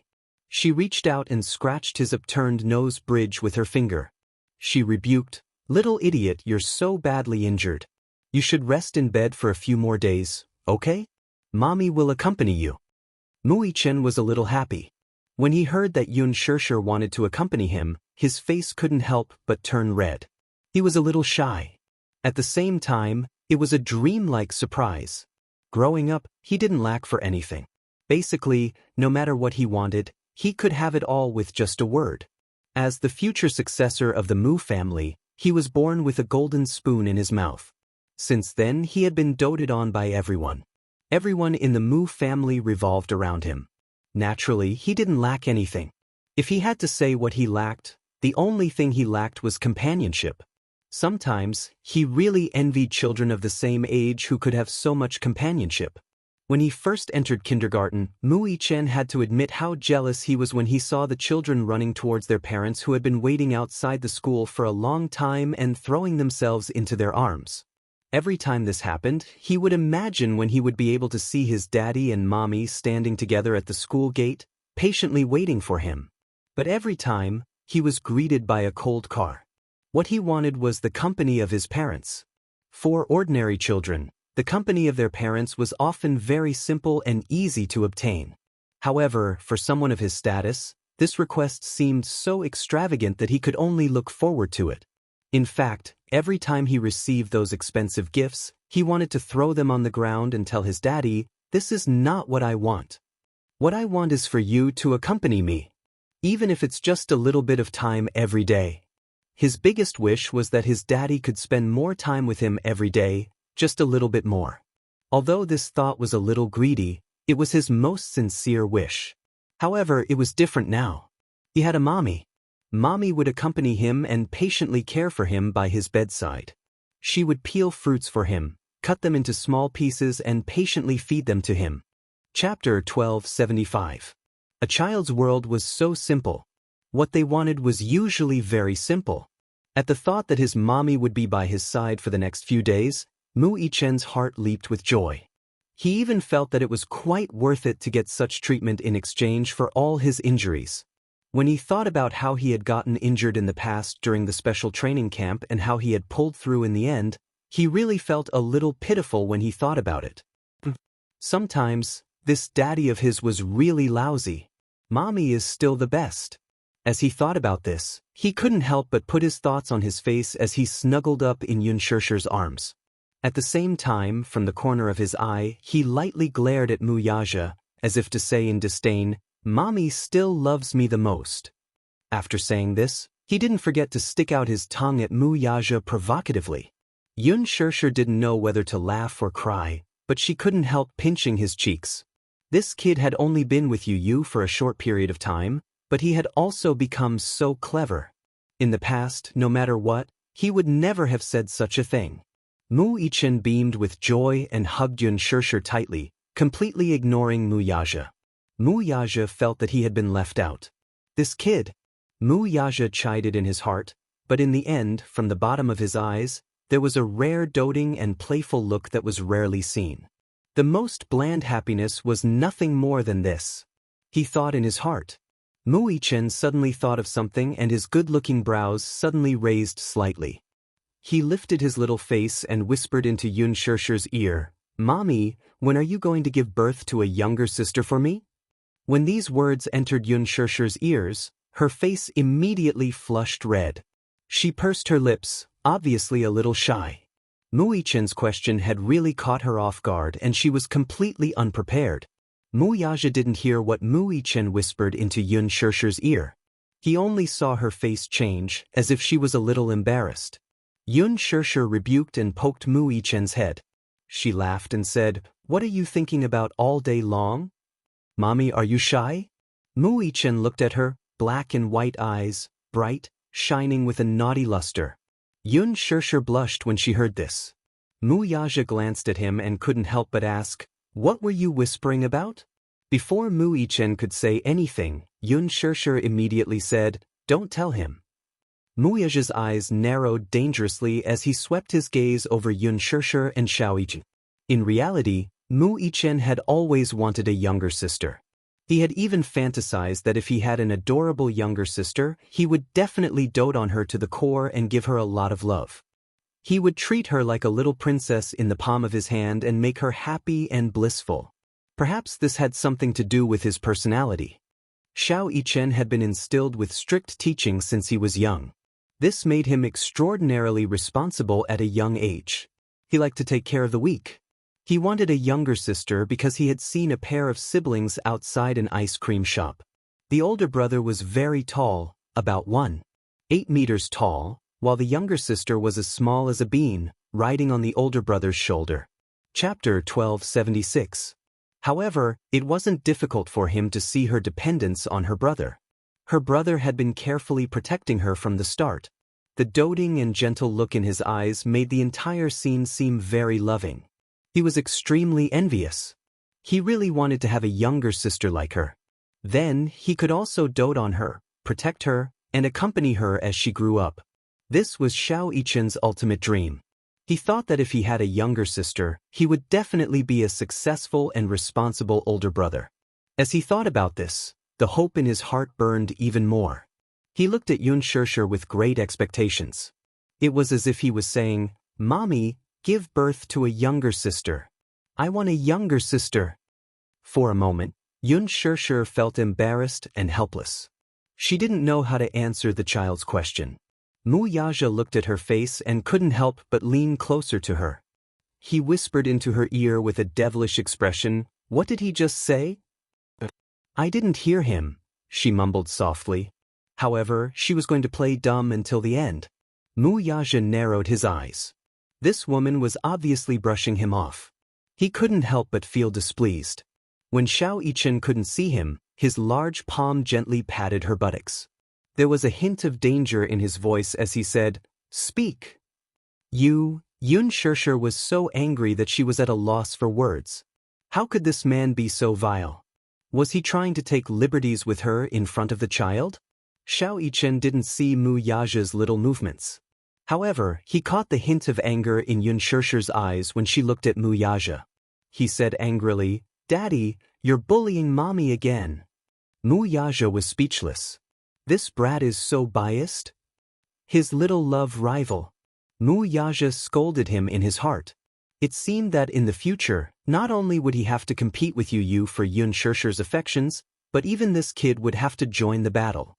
As sons, they all sided with their mother. Right now, both sons were protecting their mother without exception. Wuxia could not help but feel sour in his heart. He narrowed his eyes and couldn't help but think that it would be great if he had a daughter. It was said that daughters were their father's little lovers in their previous lives. Daughters always loved to stick to their fathers. Wuxia was also looking forward to having a little princess. Speaking of which, the Mu family had always been patriarchal. In the Mu family, a mother's status depended on her son. Although some words were unpleasant to hear, the idea of valuing sons over daughters had never changed in the Mu family. A son was more precious than a daughter. Especially in a prestigious family like the Mu family, the status of having a son is different from those who have daughters. Putting everything else aside, Mu Sheng's third concubine had given birth to a daughter for her first 2 pregnancies. When she was pregnant with her 3rd child, she panicked and did a checkup to find out that it was still a daughter. Gritting her teeth, she stomped her feet and aborted the child. For the 4th time, a son finally came. Only then did he heave a sigh of relief. Although it was ironic, this was a common phenomenon among the noble families. Take the Song family, for example. Back then, Jiang Qiming was able to join the Song family not only because of her maternal family's influence, but also because of Jiang Yishan. After Jiang Yishan married into the Mu family, the Jiang family received a lot of favors from the Mu family, and their status in the capital rose accordingly. After Jiang Qiming joined the Song family was dissatisfied with this daughter-in-law. Chapter 1277. In the end, Song Jinghua married Jiang Qiming. When Jiang Qiming first married into the Song family, Madame Song said that she hoped that she could bear children for the family. When these words entered Jiang Qiming's ears, she felt a little upset. She felt that she had become a fertility machine after marrying into the Song family. Before she married into the family, she heard that Madame Song was famous for favoring sons over daughters. Jiang Qiming had carefully inquired about it. At that time, Madame Song said to her, "Sons and daughters are the same. They are all the blood of the Jiang family and are Zhenggua's flesh and blood. Even if you give birth to a daughter, I will still treat and love her as my precious darling." Jiang Qiming successfully got pregnant after a year of marriage with Song Jinghua. However, when the doctor told Madame Song that Jiang Qiming was pregnant with a girl, Madame Song's expression changed immediately. Jiang Qiming had secretly heard a conversation between Madame Song and Song Jinghua. Madame Song secretly blamed Jiang Qiming for not being able to bear a son and scolded her constantly. What was even more ridiculous was that Madame Song actually said at the end of this conversation, "Jinghua, Qiming's stomach is disappointing. If she can't bear a son for the 2nd time, you should take in another concubine. The Song family can't lose its roots. There are 3 ways to be unfilial, but having no descendants is the worst. Mom still hopes to carry a grandson."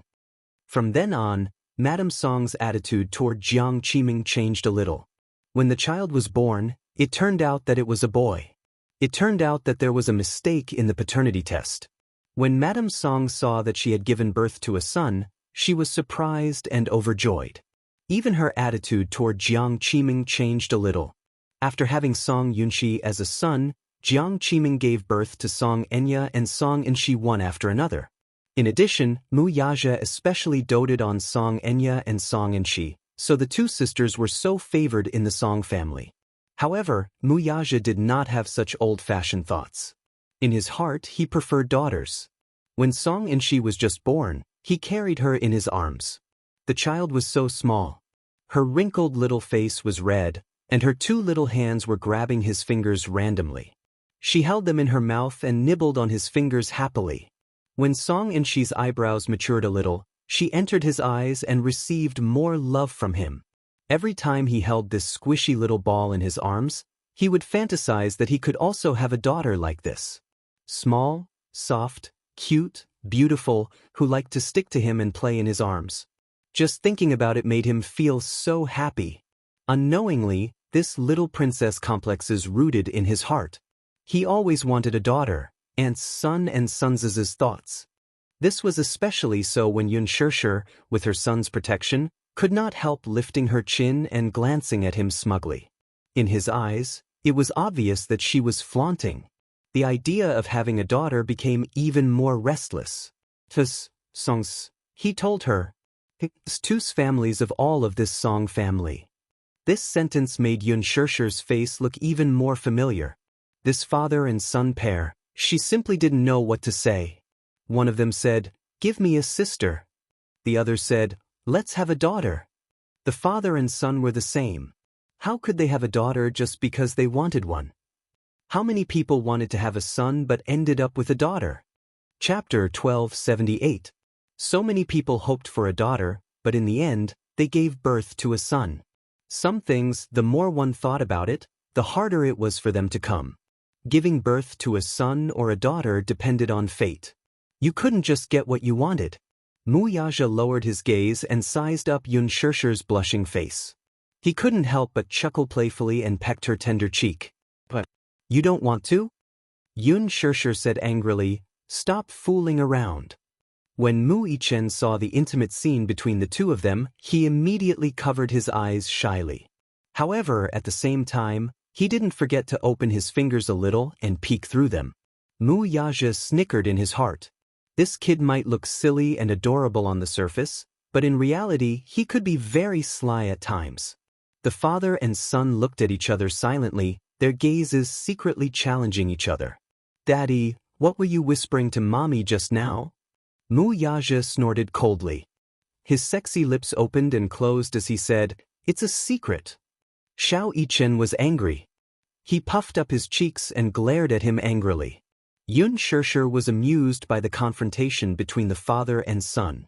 What a pair of clowns, she thought to herself, but she also found it interesting. When Mu Yichen saw Yun Shishir laughing secretly, he immediately looked at her with an aggrieved expression. "Mommy, Daddy is bullying me." Yun Shishir didn't know whether to laugh or cry. "Mommy." Xiao Yichen looked like he was going to pounce into her embrace. However, Mu Yazhe suddenly leaned forward and stood in between them. He took the opportunity to pull Yun Shishir into his embrace. Xiao Yichen bumped into his hard back unexpectedly. He held his forehead in pain and looked up, only to see the provocation in Mu Yazhe's eyes. Yun Shishir. Xiao Yichen looked resentful. "Daddy, let go of my mommy. Mommy is mine. She's mine. It's mine. Mine." Xiao Yichen glared at him angrily. Mu Yazhe was also unwilling to admit defeat. He held Yun Shishir tightly in his arms, declaring his sovereignty to her. Yun Shishir was completely speechless. What's going on? The father and son were actually fighting over her. Yun Shishir couldn't help but feel confused. "All right, you two, stop fooling around." Yun Shishir rebuked and reached out to pinch Mu Yazhe's face. "And you, bullying Xiao Yichen, huh?" Mu Yazhe grabbed her hand and pecked her fingertips. His eyes were full of love. "What's wrong? Do you feel bad?" As he spoke, he leaned close to her ear and bitterly said, "Biased." She seemed to be accusing her of being biased towards her son. Yun Shirshir was amused by the hidden bitterness in his eyes. Mu Yichen suddenly licked his dry lips and said pitifully, "Mommy, I'm thirsty." Yun Shirshir immediately stood up. "Mommy will get you some water." "Okay." Xiao Yichen nodded cutely and smiled brightly. She walked over to the cabinet and picked up the kettle. However, she realized that there was no hot water in it. Hence, she said, "I'll go make some water. Baby, be good and lie down. Don't get out of bed and walk around. But if you want to eat fruit, Mommy will peel an apple for you when I come back." But Xiao Yichen smiled. Yun Shirshir took the 2 kettles and left the ward. The moment the door closed, the father and son looked at each other and exchanged glances. Mu Yichen suddenly leaned against the headboard of the bed slowly. He looked like an old man. Chapter 1279. Mu Yaja?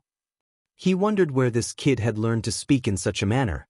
Xiao Yichen slowly added, "I have a wish that I need you to fulfill." Mu Yaja's curiosity was piqued when he heard that, so he asked, "What wish?" "Work harder. I want Mommy to give birth to a little sister for me." Xiao Yichen spoke the truth. Mu Yaja couldn't help but laugh. This kid had the same thoughts as him. Xiao Yichen had no idea what Mu Yaja was thinking. He casually said, "I want a little sister. Daddy, you have to work harder and fulfill my wish as soon as possible." Mu Yaja asked, "Is that what you said to Mommy?" "Aha." Xiao Yichen paused for a moment before he nodded and said, "I told Mommy that I want a little sister." Mu Yaja muttered, Mu Yichen suddenly thought for a moment and couldn't help but ask, "Daddy, there's something I've wanted to ask you for a long time." Mu Yaja glanced at him quietly and asked, "What is it?" Xiao Yichen chuckled and leaned forward. He smiled and asked, "Where did I come from?"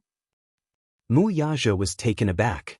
Whether it was a child or not, they would ask this question. Why didn't he ask this question when he was young? Xiao Yichen noticed that he was silent for a long time and couldn't help but urge him. "Daddy, is this a difficult question? Tell me, tell me, tell me." Mu Yaja glanced at him and gave him an ambiguous answer. "You came from your mommy's stomach." Xiao Yichen furrowed his brows when he heard this. He didn't quite understand. He didn't quite understand. He knew that he came from mommy's stomach. He had seen pregnant women with big bellies before. At first, when he saw those women's bellies swollen like balloons, he was a little surprised and thought that they were sick. However, the teacher replied that the reason why those women's bellies were so big was because they were pregnant with babies. Xiao Yichen couldn't help but feel amazed. Therefore, he also understood that when he was young, his mommy's belly must have swollen like those women. When she was pregnant with him, his mommy must have been very tired. A child's world was so pure and innocent, and their thirst for knowledge was so strong. Mu Yichen knew that he came from his mommy's stomach. But what he didn't understand was how he came to be in his mommy's stomach, and how he came out of her stomach. Thus, he asked the question in his heart, "Daddy, then answer me. How did I get into mommy's stomach?" Mu Yaja pondered for a moment, then threw out a typical official response. "You'll understand when you grow up." What? Xiao Yichen was very unhappy with this answer. He felt that it was perfunctory. Then he straightened his back, arched his arms, and showed off the muscles on his arms. "Daddy, I've already grown up." Mu Yaja was once again speechless. Tell me, how did I get in?" Xiao Yichen asked incessantly. Mu Yaja raised his brows, thought of a literary answer, and said mysteriously, "Because Daddy planted a seed in Mommy's body." Xiao Yichen widened his eyes in surprise. "A seed? A seed? You and your brother are that seed." "Oh." Chapter 1280. When Yun Shirshir returned, she saw Xiao Yichen pestering Mu Yaja and asking relentlessly, Daddy, then how did you plant my brother and I into Mommy's body?" Yun Shirshir froze on the spot when she heard that. Her face flushed red again. She was embarrassed and annoyed as she glared at Mu Yaja angrily. She didn't know what the father and son were secretly discussing while she wasn't around. What did he mean by planted into Mommy's body? Why did these words sound so filthy and perverted the more she listened to them? The father and son clearly didn't realize that Yun Shirshir had pushed open the door and walked in. They were still discussing a certain sacred topic. As Mu Yaja peeled an apple for him, he said mysteriously, "You've been injected before, so you should know what it's like." "I know." Xiao Yichen nodded his head vigorously, his face full of curiosity. Mu Yaja said in a low voice, "It went in just like that." Yun Shirshir, Xiao Yichen widened his eyes in disbelief, but he still didn't quite understand. "Daddy, I don't really understand. It's a needle used for injections. Could it be that Daddy also used a needle to inject the seed?" Mu Yaja said impatiently, "Figure it out yourself." "I understand now. Daddy, is it that syringe?" Mu Yaja, Yun Shirshir, she was really a little flustered. "Then, how did my brother and I come out of Mommy's body?" Xiao Yichen pestered him again, once again displaying his strong curiosity. The little guy was determined to get to the bottom of this. Mu Yaja glanced at him. "Son, can you ask some questions that are beneficial to your body and mind? Isn't this a question that's beneficial to your body and mind?" Xiao Yichen retorted with a strange expression, leaving Mu Yaja speechless. "Ahem," Yun Shirshir blushed. She clenched her fists and pretended to cough, instantly attracting the father and son's attention. She felt that if she didn't interrupt at the right time, who knew what this man was going to instill in his son? Oh my God! So embarrassing. What syringe, injection? How could he answer like that? Xiao Yichen turned his head and saw Yun Shirshir return to the ward with 2 bottles of hot water. He immediately said enthusiastically, "Mommy, you're back." She gave him a gentle smile. "Yes, Mommy, come back." Then, from the corner of her eye, she glared at Mu Yichen. The latter sat calmly at the side, showing no signs of repentance. Yun Shirshir was even angrier when she saw this. Just as she sat down, Xiao Yichen stuck to her and asked the question that was interrupted just now. "Mommy, tell me, how did you and I come about?" Yun Shirshir turned her head with a smile and pinched his tender little face. "Why are you suddenly asking this question?" "I've been thinking about this question for a long time, but I still can't figure it out. How did I come about when Daddy and Mommy got together?" Xiao Yichen looked conflicted as he furrowed his brows. It looked like he had been troubled by this question for a long time. Mu Yaja looked at Yun Shirshir with a teasing and mischievous gaze. His thin lips curled up slightly with a hint of playfulness. He also wanted to see how she would answer this question. Yun Shirshir couldn't help but feel a little dazed. When she was young, she had asked her mother the same question. Chapter 1281. Her mother replied, "You are the product of Mommy and Daddy's love. Mommy and Daddy loved each other, and then they had you." When she reached puberty at the age of 12 or 13, she was still clueless about the relationship between men and women. Later on, she had biology classes in school. During class, she could still remember the shyness of the students when the teacher showed them the different biological structures of men and women. It was only during biology class that he realized that her arrival wasn't as simple as the crystallization of love. Hence, Yun Shirshir explained to Xiao Yichen, "Baby, have you seen a tadpole before?" Xiao Yichen nodded and said, "Yes, I have. A tadpole is small, black, and has a long tail. It's very cute. In the beginning, you were just tadpoles in Daddy's body." Xiao Yichen widened his eyes in surprise. "I'm a tadpole in Daddy's body?" As he spoke, his curious gaze landed on Mu Yaja, sizing him up from head to toe. He wished his eyes could see through the man's body as he widened them so much that they could penetrate his body. Mu Yaja was silent.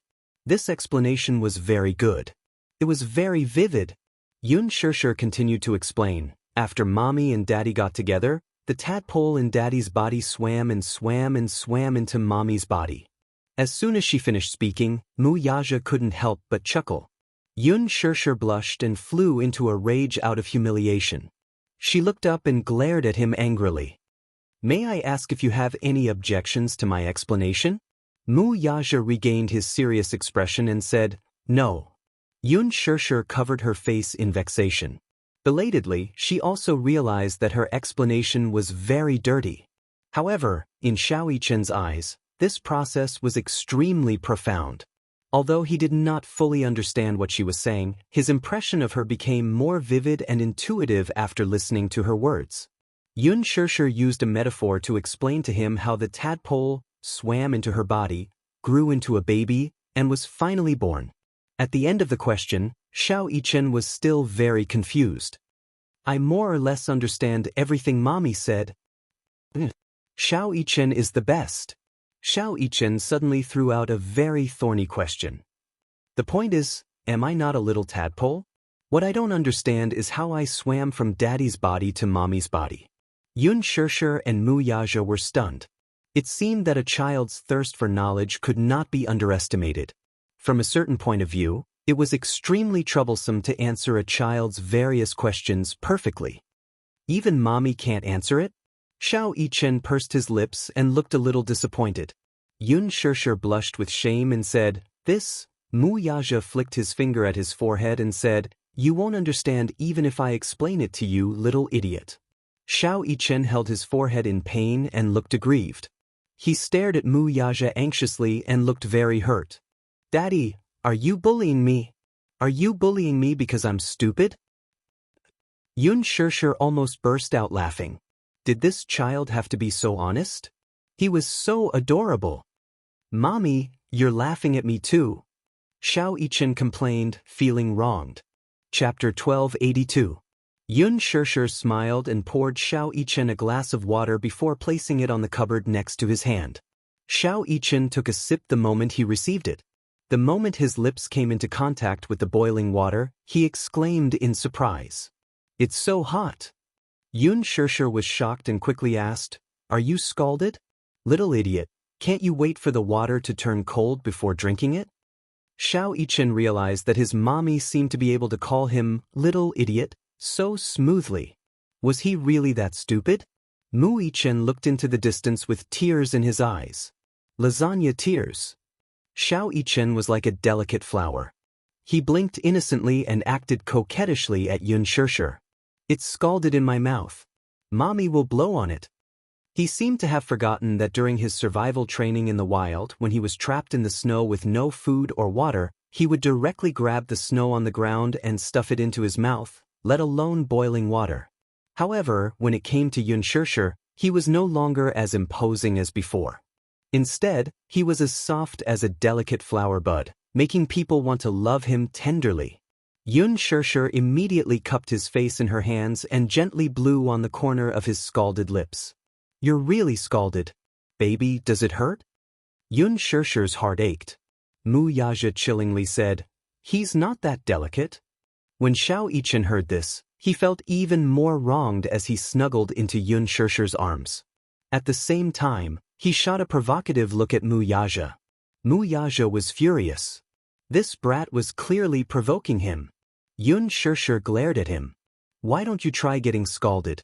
You only know how to make sarcastic remarks." Mu Yaja was speechless. That's right. Daddy only knows how to make sarcastic remarks. He doesn't care about her at all. Xiao Yichen followed behind and fanned the flames. Mu Yaja's face turned completely cold. It was as if a layer of snow had covered his face in the middle of winter, chilling one to the bone. Suddenly, a series of slow footsteps came from outside the door. Then, the door of the ward was slowly pushed open. Mu Sheng, in his hospital gown, stood at the door. The moment the door was opened, the wind from the window blew into the huge ward and brushed against his clothes. With the wind blowing, his clothes fluttered, making him look even more frail and boneless. He narrowed his eyes slightly and looked in the direction of the hospital bed. The scene of the three people joyfully and harmoniously fell into his eyes. Mu Sheng looked at Yun Shishir unblinkingly. He did not dare to make a sound to disturb them. He only stood in a remote corner and watched quietly. He was content. He felt extremely guilty towards Yun Shishir from the bottom of his heart. This child, because of him, must have suffered a lot of grievances and hardships. If it wasn't for her, her life would have been very ordinary and peaceful.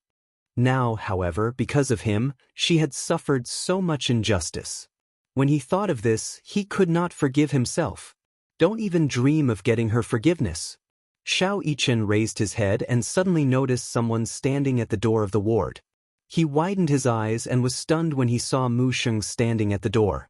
"Great master," he called out subconsciously. Yun Shishir was stunned. She could not help but follow his line of sight and look behind her. When she saw that it was Mu Sheng, her face turned cold in an instant. "Why you here?" His voice was cold and distant.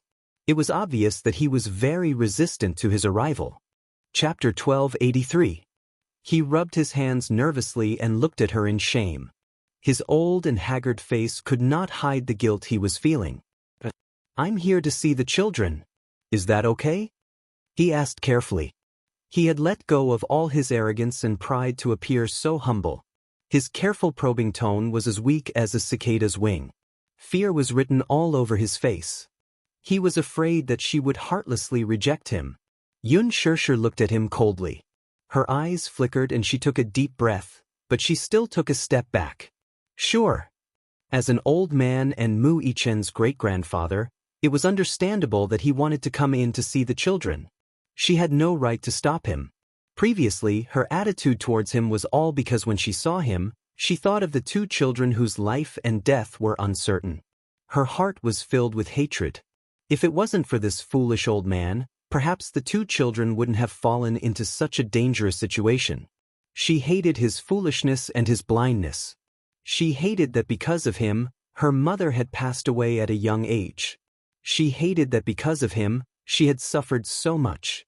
However, now that she knew that the two children were safe, her hatred for him had more or less subsided. She was not a magnanimous person, but she knew very well that even though this old man had committed many mistakes and made many foolish choices in his life, he was, at the very least, Mu Yaja's grandfather and Mu Yichen's great-grandfather. However, the bond of blood was difficult to erase. Moreover, this pitiful old man had one foot in the grave. Even if she could not forgive him, she would not blame him too much either. Seeing her consent, Mu Sheng was startled. Leaning on his cane and supported by the nurse, he slowly walked into the ward.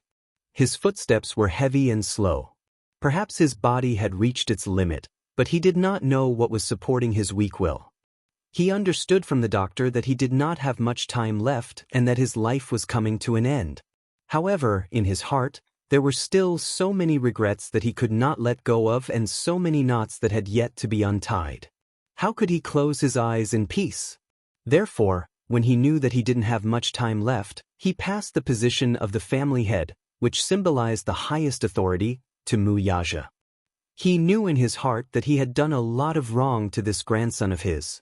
With so much money, it would more or less make up for the mistakes he had made earlier. The nurse helped him sit down by the bed. Mu Sheng raised his head and looked at Xiao Yichen with his cloudy eyes. He did not speak, but his eyes were filled with relief. Xiao Yichen, on the other hand, had complicated feelings for Mu Sheng. His impression of the old man was that he was strict, stubborn, and even paranoid. Usually he was serious in speech and manner, and his tone was stiff. When he looked at people, his eyes were as sharp as an eagle's, extremely piercing. Somehow, he felt that the old man was difficult to get close to.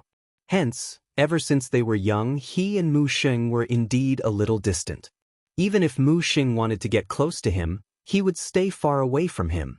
Now, however, the little guy suddenly felt that this great-grandfather of his was quite pitiful. It was an indescribable feeling, especially when he saw the old man's eyes when he looked at Yun Shishir. There was hope, guilt, self-blame, regret, heartache, and annoyance. Chapter 1284. Mu Sheng's arrival caused the warm atmosphere in the ward to turn cold all of a sudden. Mu Yaja looked at him and asked calmly, "Grandpa, you're not feeling well. Why did you get out of bed?" Mu Sheng sighed. The high-spirited look on his face was gone. "I feel uncomfortable lying down all day, so I wanted to walk around. While I can still walk, I came to see the child." Yun Shishir was stunned, but her face remained cold and she did not say anything. These words sounded rather pitiful to the ears. Mu Yichen did not feel good when he heard this. Children were easily soft-hearted. In their naive world, they all hoped for a peaceful family and prosperity. Although he did not like this old man's stubborn and stern look in the past, looking at him now, he found him to be rather pitiful. In fact, he did not know about the feud between Mu Sheng and Yun Shirshir, so he could not help but feel soft-hearted. He said softly, "Grandpa, you're not feeling well. Go back to the ward and rest." Hearing this, Mu Sheng's gloomy face was moved. His heart was filled with warmth as he said sentimentally, "Xiao Yichen, I'm here to see you. You've suffered such a serious injury. My heart aches and I want to sit and accompany you." "Grandpa, my injuries don't hurt anymore." Xiao Yichen did not seem to mind. In fact, he was very good at enduring pain. If other children had his injuries, they would have cried and wailed, but he acted as if nothing had happened to him. After all, he had trained since he was young, and his willpower was extraordinarily tenacious. This was also the reason why Mu Yaja insisted on throwing him into the military camp for training when he was young.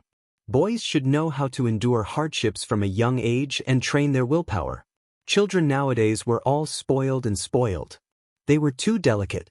He did not want his son to be raised into a little princess. Boys should be trained. Hearing this, Mu Sheng smiled and gently placed his wrinkled hand on the back of his son's hand. When Grandpa Mu was young, he had been in the army. He had been on the battlefield and had also trained. His hand that had held a gun before had a thick layer of calluses on it. Now that he was old, his hand was rough and coarse. It was painful to look at. Yun Shirshir looked at him indifferently. Her face was expressionless, and her eyes were cold. Although she felt sorry for the old man and found him to be rather pitiful, how could he not be hateful when he was pitiful? There was a saying that went like this: "A pitiful person must have a hateful side." It made sense. When this old man was young, he was also a person who could summon the wind and summon the rain. With such a prominent position, he could cover the sky with one hand. Just now, in ancient times, he was also a figure of a generation of warlords, generals, ministers, and even the monarch of a country. When he was young, he was swift and decisive, but when he got older, he became muddle-headed and made some mistakes. Her impression of him was all from her mother. Selfish, foolish, and cruel executioner. Other than that, there was no direct impression. However, although he wasn't the main cause of his mother's death and his brother's separation, he was a part of the reason. Hence, it was difficult for her to let go and forgive him. The pain of losing a loved one was still deeply ingrained in her heart. Although this wound had scabbed over with the passage of time, it was still unbearably painful when touched. An unintentional mistake was still a mistake. Chapter 1285. It did not mean that she could be forgiven just because it was unintentional. She was not magnanimous enough to forgive someone who had driven her mother to her death. Yun Shirshir stood up abruptly and walked to the window. With her back facing the old man, she looked out the window. She did not want to see him even if it was just a glance. Mu Sheng raised his head and looked at Yun Shirshir's cold and resolute back view. His eyes were filled with grief and helplessness. He stood up and walked to Yun Shirshir's side. He carefully reached out his aged hand, wanting to place it on her shoulder. However, at the thought of Yun Shirshir's cold expression when she looked at him earlier, his outstretched hand froze in midair and he slowly retracted it. "Shirshir, turn around and let Grandpa take a good look at you, okay?" He pleaded in his heart. His face was miserable and his eyes were glistening with tears. Yun Shirshir did not move and did not turn around. His heart was filled with misery as he pleaded again and again, "Grandpa knows his mistake. It's really his mistake. Grandpa really doesn't ask for your forgiveness. I only ask that you give Grandpa a chance to make it up to you." Actually, Grandpa has been so many years. With a sigh, he reached out to hold her hand. Yun Shirshir dodged him out of the blue, causing his hand to miss her. The corner of his lips twitched, and his face was instantly filled with grief. Tears actually rolled down his cheeks at once. He was an 80-year-old man. In his life, he had always been resolute. He had always been stubborn and arrogant. He had never shown such a weak side before. In front of Mu Yaja and Xiao Yichen, his face was filled with tears. He was so sad. "At least give Grandpa a chance to make it up to you. Even if it's just a chance to atone for my sins, it's good enough." He pleaded again and again. His weathered voice sounded from behind her. Xianxia, Grandpa knows that I've done many foolish things in my life. Grandpa knows his mistake. Grandpa is really wrong. Grandpa is old and muddle-headed. That's why I took a thief as my daughter. If you can forgive Grandpa, you can call me whatever you want. Grandpa. Xianxia sucked in a deep breath of cold air and turned around abruptly. Her cold eyes pierced his body fiercely.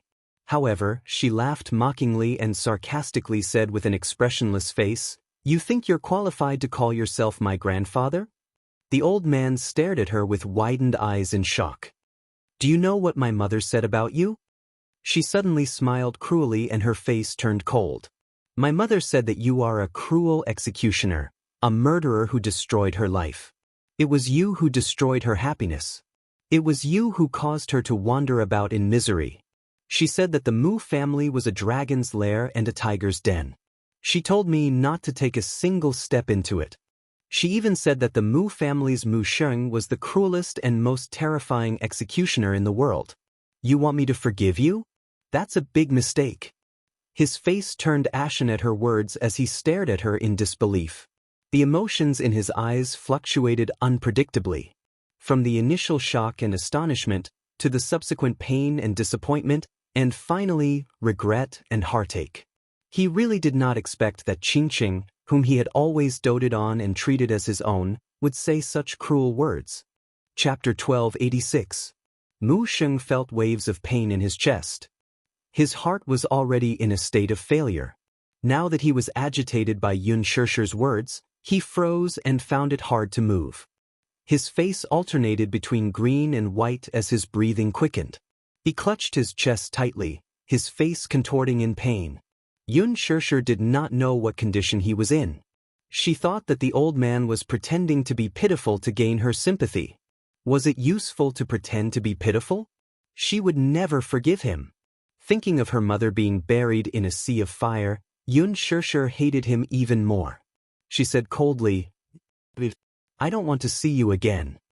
Mu Sheng clutched his chest and did not move. He only bit his lower lip and looked at her with a face full of pain. Xianxia sized him up and asked, "Why? You're not leaving?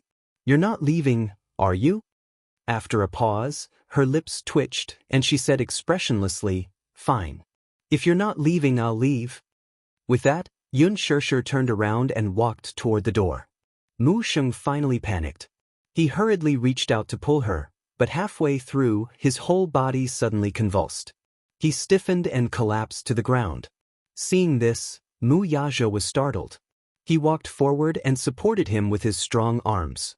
Xianxia turned her head when she heard the strange commotion, only to see the old man fainting from anger. Her face stiffened at once. Mu Yaja lowered his head to look at the old man with a cold face. When he raised his head and met Xianxia's startled gaze, he lightly reminded her, "The old man's health is not good." Hence, he carried the old man in his arms and hurriedly left the ward. Xianxia furrowed her brows in a daze. Without thinking much, she subconsciously followed Mu Yaja's footsteps. By the time they arrived, Mu Sheng had already been sent to the emergency room. The door was tightly shut, and Mu Yaja was sitting outside with a cigarette between his fingers. He was deep in thought with a frown. She slowly walked up. She seemed to have realized that the words she had said in front of the old man were too hurtful. For a moment she felt a little vexed. Xianxia lowered her head and leaned against him. She remained silent for a long time without saying a word. The lights in the operating theater were switched on for several hours. Mu Yaja was waiting outside the door. He was sitting on a bench with an icy expression on his face. Xianxia sat at the side, and both of them were silent. After what felt like a century, Mu Yaja suddenly said, "I used to hate him as much as you do." Mu Sheng was once the man whom he hated to the core. Grandpa Mu was a traditional man. He was old-fashioned and dogmatic. He had done many things that made him gnash his teeth in anger. However, no matter how many mistakes he had made, the fortune and misfortune in his life were all related to him. His greatest fortune was to be able to meet Xianxia. If not for Mu Sheng, he might have missed her in this lifetime. Regardless of whether it was right or wrong, Everything seemed to be destined. Because of that, his hatred had already been diluted by quite a bit. Yun Shishir did not understand the meaning behind his words. Just as she was stunned, the door to the operating theater suddenly opened. When the doctor saw Mu Yaja, he respectfully walked up to him. His tone was respectful, but his face was full of regret. Chapter 1287. Mu Yaja raised his eyebrows. The doctor continued, "Please prepare for his funeral. Anyway, he won't be out for more than a month. If you serve him well and take good care of him, he might be able to live a little longer." Got it. He was not surprised by this outcome. He knew very well that Mu Sheng's condition was terrible. He was struggling at death's door. Every day he lived was a day less. Yun Shishir was secretly shocked when she heard this. She did not expect Mu Sheng's condition to be so bad that they had to prepare for his funeral. She walked into the ward in a daze and sat by the bed. Looking at the sickly Mu Sheng lying unconscious on the bed, her heart sank all of a sudden. A nurse suddenly rushed into the ward with something in her hand. She carefully walked up to Yun Shishir when she saw her sitting by the bed. "Hello, this is something the patient left behind in the operating room. Please keep it for him." "Okay." Yun Shishir reached out her hand in a daze. The nurse opened her palm and placed a jade pendant in her hand. Her eyes widened in shock when she saw it. This should be the patient's personal item. When he was sent to the operating room, he held it tightly in his hand. I spent a lot of effort to pry his hand off, but I didn't expect it to be a jade pendant. This jade pendant should be very important to him. With that, the nurse smiled politely and left the ward. Yun Shishir held the jade pendant in her hand and carefully pinched it. The jade pendant fell into two halves. She carefully picked up one of the jade pendants and scrutinized it. Her heart skipped a beat. This was her mother's relic. It was her mother's personal jade pendant. She did not expect it to be one of a pair of jade pendants. The two jade pendants were a pair. They formed a small oval jade plate and were evenly separated in the middle. Each jade pendant was in the shape of a crescent moon. They were exquisitely carved with beautiful hollow patterns and gold inlaid in the middle. One look and one could tell that they had been baptized for a few years. On the surface, they looked a little weathered, but the quality was excellent. When she was young, she didn't know much about jade. She only knew that this jade pendant was always worn by her mother. But now, this jade pendant had been separated from her for more than 10 years, and in the end, it had returned to its rightful owner and returned to her hands. Yun Shishir could not help but feel a little absent-minded. This jade pendant matched perfectly with the other jade pendant. Did he always carry the jade pendant with him? Even though he had fainted, he still held it tightly in his hand and refused to let go. What kind of obsession was this? Yun Shishir heard that Mu Sheng doted on Mu Qingxing to the core. Now that she saw it, it was true. He had even put down his noble airs and humbled himself in front of her, begging for her forgiveness. She knew how important his mother was to him. Come to think of it, he also knew that he didn't have much time left. Perhaps he had some kind of obsession and didn't want to leave this world with regrets. Yun Shishir furrowed her brows. Her eyes were filled with emotions and her expression was complicated. Xiao Yichen walked to the door of the ward and saw Yun Shishir maintaining the same posture as she looked down at Mu Sheng, who was lying on the bed. His heart suddenly felt uncomfortable. He walked behind her, reached out his hand, and gently hugged her shoulder. "Mommy, Chapter 1288. I heard from Daddy that Grandpa's condition isn't too good, so I'm here to visit him." Yun Shishir hugged him in her arms and gently kissed his forehead. Xiao Yichen said, "Mommy, let's take a family photo when little brother comes home, okay?" He paused for a moment before adding, "Let's take a family photo with great-grandpa." Yun Shishir was stunned, but Mu Yichen continued, "That's because great-grandpa told me that his biggest wish is to take a family photo while he's still alive." She was silent for a moment before her lips curled into a smile. "Okay." After 2 days of recuperation, Yun Tianyou's body had regained some of its vitality. Other than the wound on his shoulder, which was caused by the animal trap, which was a little serious, there were no other major issues. The Zhao family's funeral was over. Ever since they returned from the funeral, Li Ru had been busy. After the funeral, the family did not have much savings left. Li Ru often sat in front of the coffin with a face full of worry. In the middle of the night, she would often hold the only photo Zhao Xiangjuan had left behind and cry her eyes out. She really could not understand how a living person could pass away just like that. Zhao Linghua and Lil Pi, who were originally lively, had also become depressed, especially Lingling. Ever since she came back from the funeral, she had been sitting alone in Zhao Xiangjuan's room, hugging Zhao Xiangjuan's belongings with a dull expression. Yu got off the bed and walked to the window. Suddenly, he heard some movement.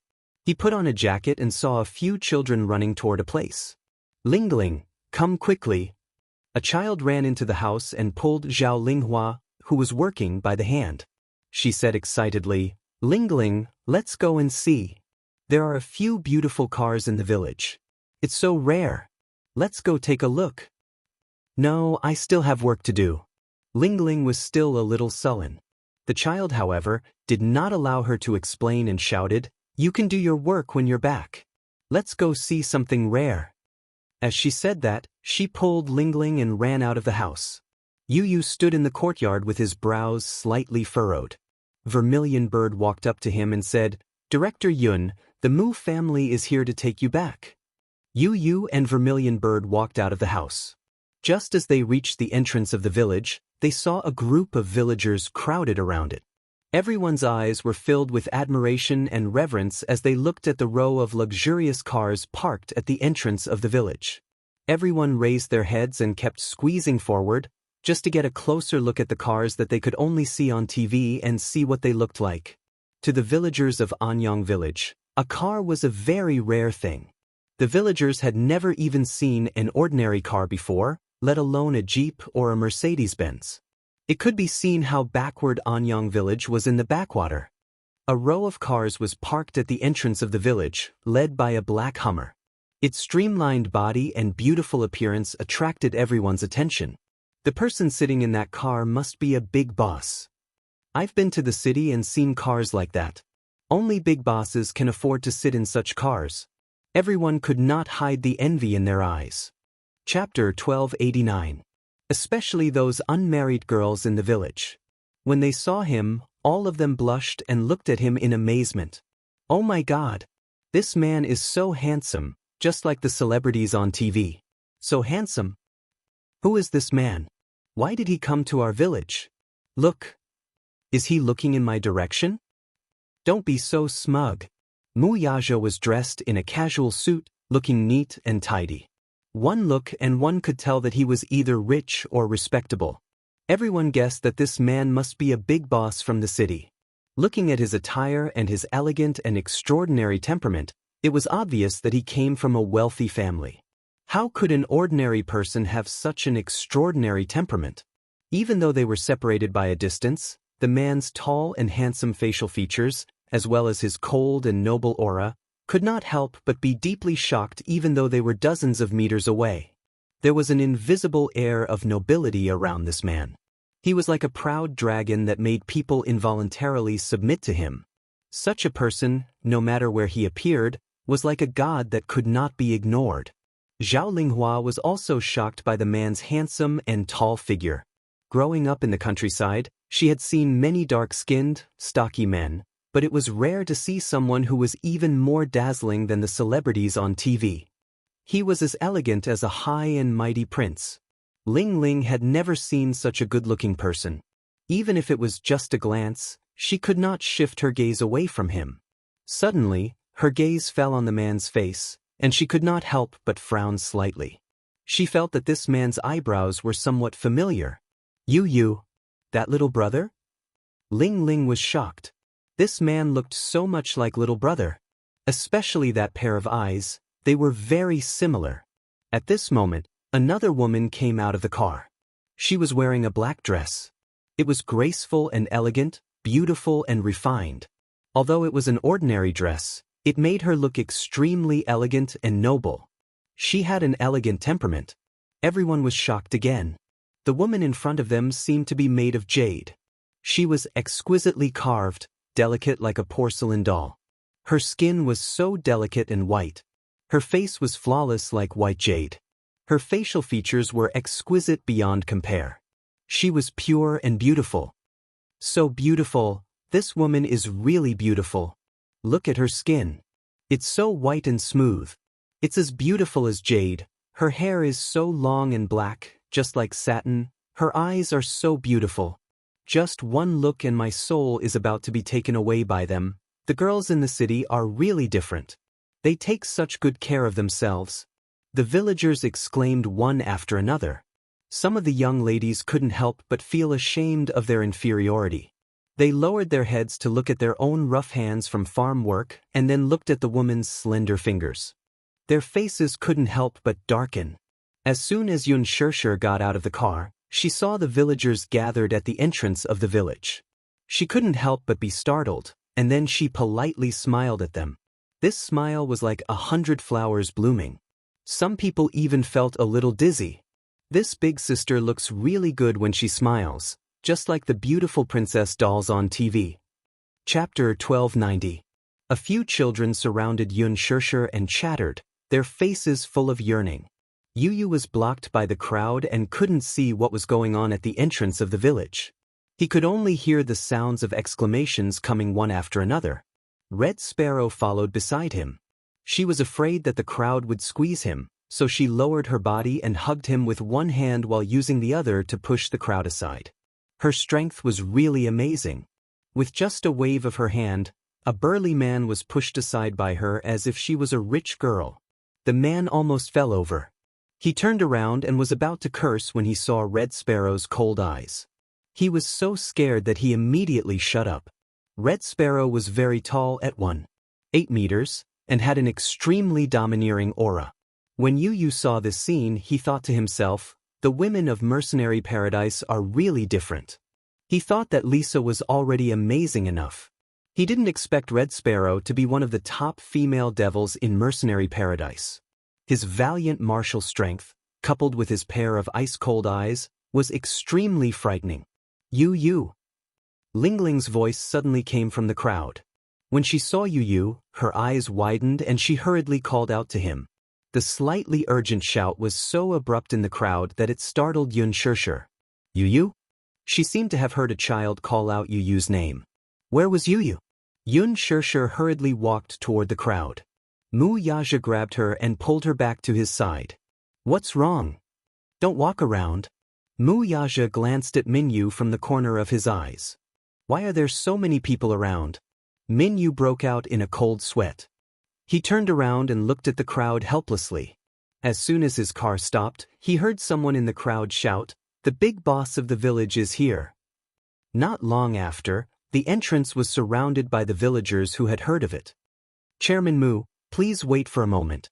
I'll go and evacuate the crowd, Minyu said and walked forward with his men.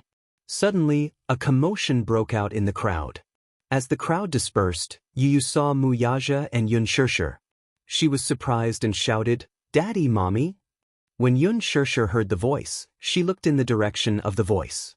When she saw Yu in Zhu Kei's arms, her expression changed and she walked towards him with a smile. Mu Yaja also saw Yu. He gently pushed aside the people in front of him and walked towards Zhu Quebec. Everyone was dumbstruck. When they regained their senses, the picturesque beauty had already hugged the child tightly in her arms. The man who looked unapproachable also walked over. He reached out and took the child from the woman's arms. Only then did everyone realize that these two people were the child's parents. Everyone was surprised. What a young father and mother! This woman looked so young. She was probably in her early 20s. She was so delicate that if it weren't for her mature appearance, one would think that she was a high school student who had just graduated. Then, look at this man. It was no wonder that this child was born with such an exquisite and handsome appearance. He had an elegant and noble temperament. It turned out that he had inherited his father's deep facial features and noble temperament. Chapter 1291. As for the other ladies, they began to feel jealous of Xianxia. She was young and beautiful, had such a handsome and wealthy husband, and had such a handsome and adorable son. She could be said to be a winner in life. Why didn't they have such a good opportunity? As for the men, they looked at each other. Daddy? Mommy? It was the first time that the villagers heard such a westernized term. This person from the city was indeed different. In the main hall of the Zhao family, Li Ru sat uneasily in her seat as she looked at the man and woman in front of her who were dressed in bright and beautiful clothes. She seemed to be a little restless. Lingling and Lil Pi were nestled next to her. They closed their mouths nervously and looked timidly at Muyaja and Yun Shishir who were sitting in the guest seat. Li Ru was secretly guessing their identities. Earlier on, she found out from Yu Yu that the handsome man in front of her was his father and the beautiful woman was his mother. Li Ru was extremely surprised. She had never expected Yu Yu's parents to be so young. Moreover, they were a perfect match and looked like aristocrats. Hence, she couldn't help but feel a little awkward sitting in front of them. She felt ashamed of her own inferiority. However, from a certain point of view, it wasn't that surprising. The first time she saw Yu Yu, she knew that his parents wouldn't be too bad if they could give birth to such a cute and handsome child. Now that she saw them, she was really amazed. When Yun Shishir saw Li Ru, she knew that this simple and honest woman in front of her was the one who saved her son. She hugged her gratefully and thanked her again and again. Li Ru was trembling with fear. She didn't even dare to hold Yun Shishir's hand for fear of dirtying it. Yun Shishir didn't know what she was thinking. She held her hand and smiled gently. This made Li Ru feel an inexplicable sense of inferiority. She hurriedly welcomed them into the house. Li Ru served them tea and said carefully, "It's just plain tea. I hope you don't mind." "You're too polite." Yun Shishir smiled. Li Ru's face turned even redder. She rubbed her hands on her apron and returned to her seat. However, she seemed inexplicably uneasy. Lingling suddenly said sincerely, Yu Yu, your mother is so beautiful." The boy's lips curled into a smile when he heard that. Yun Shishir smiled at Lingling when she saw her hiding timidly. Seeing Yun Shishir smile at her, Lingling blushed and asked shyly, "Beautiful auntie, are you here to take Yu Yu home?"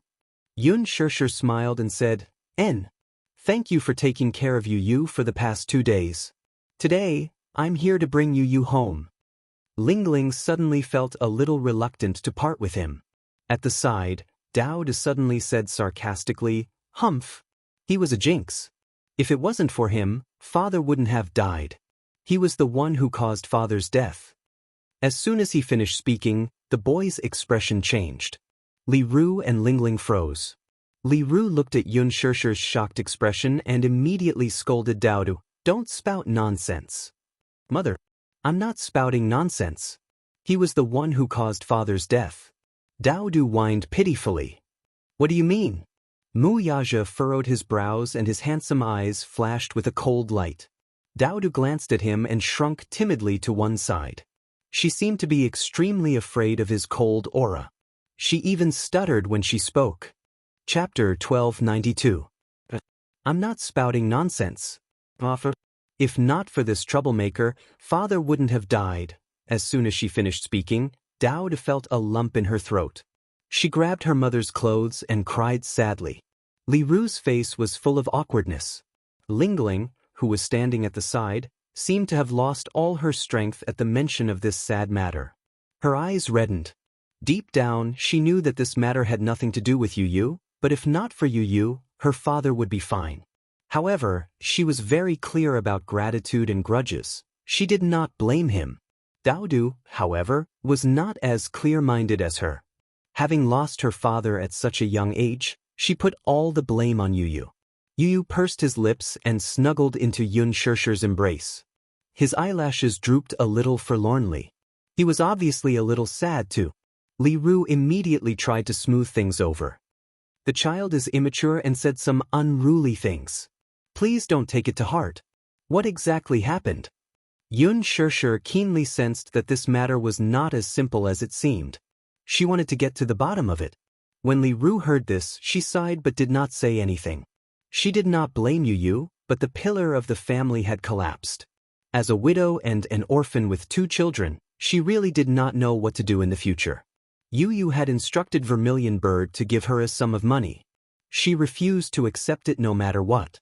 Vermilion Bird thought that he was being courteous and said that there were a few million yuan in the envelope, which included Zhao Xiangjuan's funeral expenses and some compensation.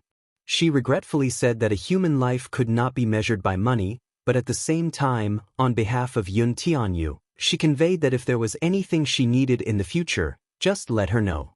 Li Ru's tears fell the next second.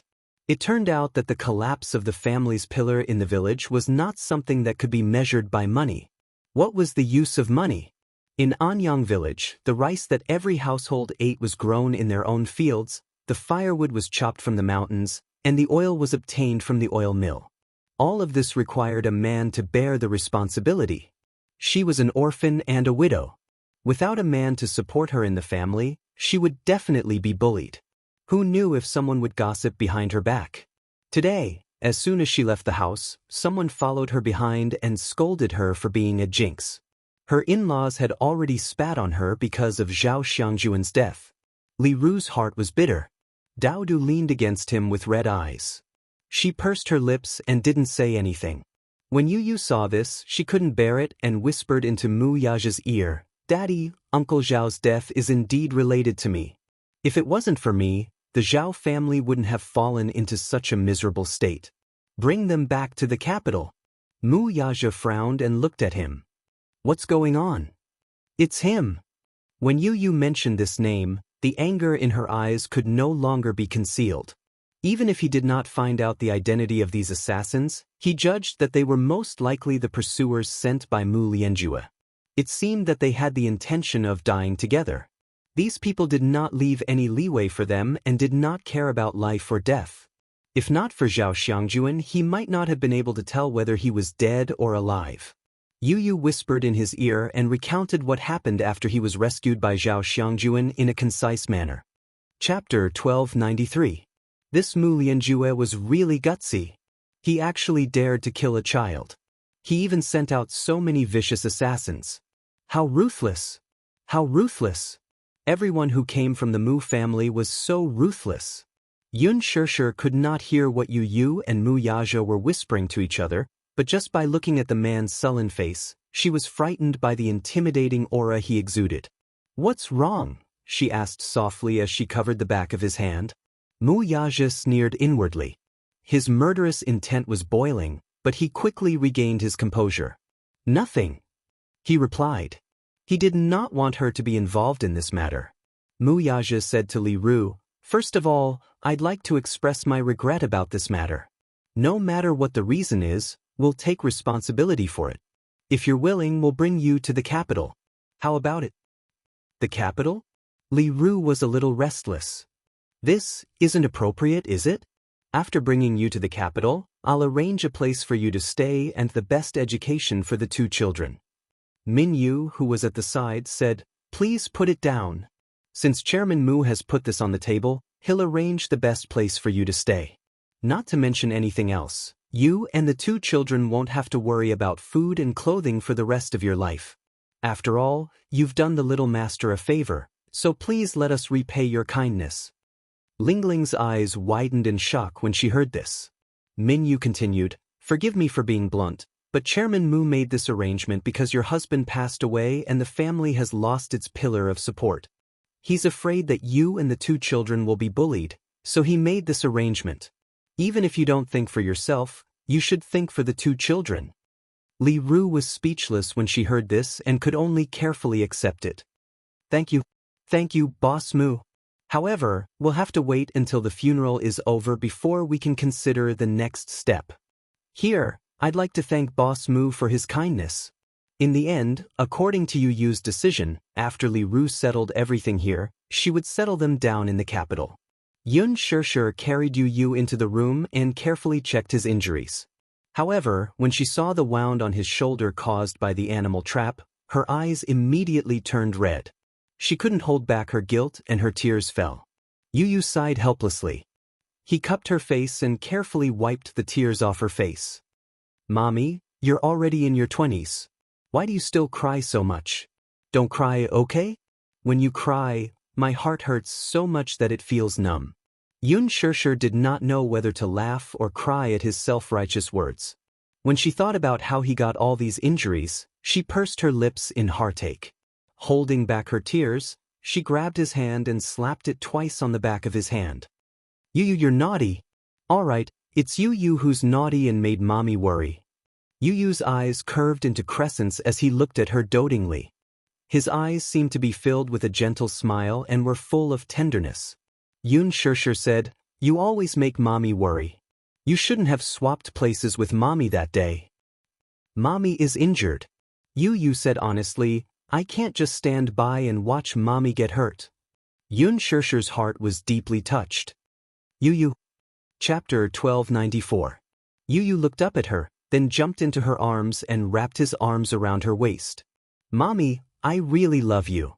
No matter what it is, as long as you're happy, I'm willing to do anything." Xianxia sighed in her heart. This child was so precocious and could even say such touching words. She had mixed feelings. She didn't know if she should be touched or feel complicated. She gently caressed his face. Mommy loves you too. She loves you more than life itself." Yu quietly gazed at her face and asked carefully, "Then, no matter what Yu becomes, mommy will still love you? No matter what Yu becomes, mommy will still love you. That's enough." Yu smiled contentedly and hugged her tightly. "Where's Xiaoichan?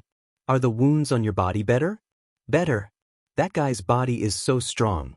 He can already get out of bed and jump around." However, out of consideration, she didn't bring Xiaoichan with her. Because of this, little Ichen was probably still sulking at this moment. The family of 3 decided to head back to the capital after lunch. Li Ru prepared a table of sumptuous dishes. In order to entertain them, she served all kinds of fish and meat. She even slaughtered a rooster that hadn't crowed yet. The free-range chicken that they raised at home was very tender. When Xianxia and Yu walked out, Wuxia was already seated. However, Li Ru, Lingling, and Lil P seemed a little uneasy. They sat in their seats and secretly sized up Wuxia's handsome side profile. Lingling carefully sized up Wuxia. In her heart, she was a little envious of Yu. Yu's father was so handsome. He sat expressionlessly on the wooden bench. His back was straight and his whole body was cold and solemn. There was an indescribable aura around him, and he exuded the aura of a famous aristocrat. Even in such a shabby and backward setting, it was difficult to conceal his noble and cold aura. Li Ru looked at him and sighed in her heart. Indeed, one could not compare with another. Some people were blessed by the heavens. After Wuxia sat down, Lingling and Daodu became much more restrained. He raised his hand slightly and took a sip of tea. Lingling was so scared that she didn't dare to move. She stared at him until he put down the teacup. Only then did she carefully take a sip of tea. Xianxia and Yu also sat down. However, since Wuxia didn't say anything and didn't move his chopsticks, the others didn't dare to move. Xianxia glanced at everyone's expressions and knew that Wuxia's aura was too strong, causing them to tremble in fear. Hence, she said to Wuxia, "You seem to have scared the 2 children."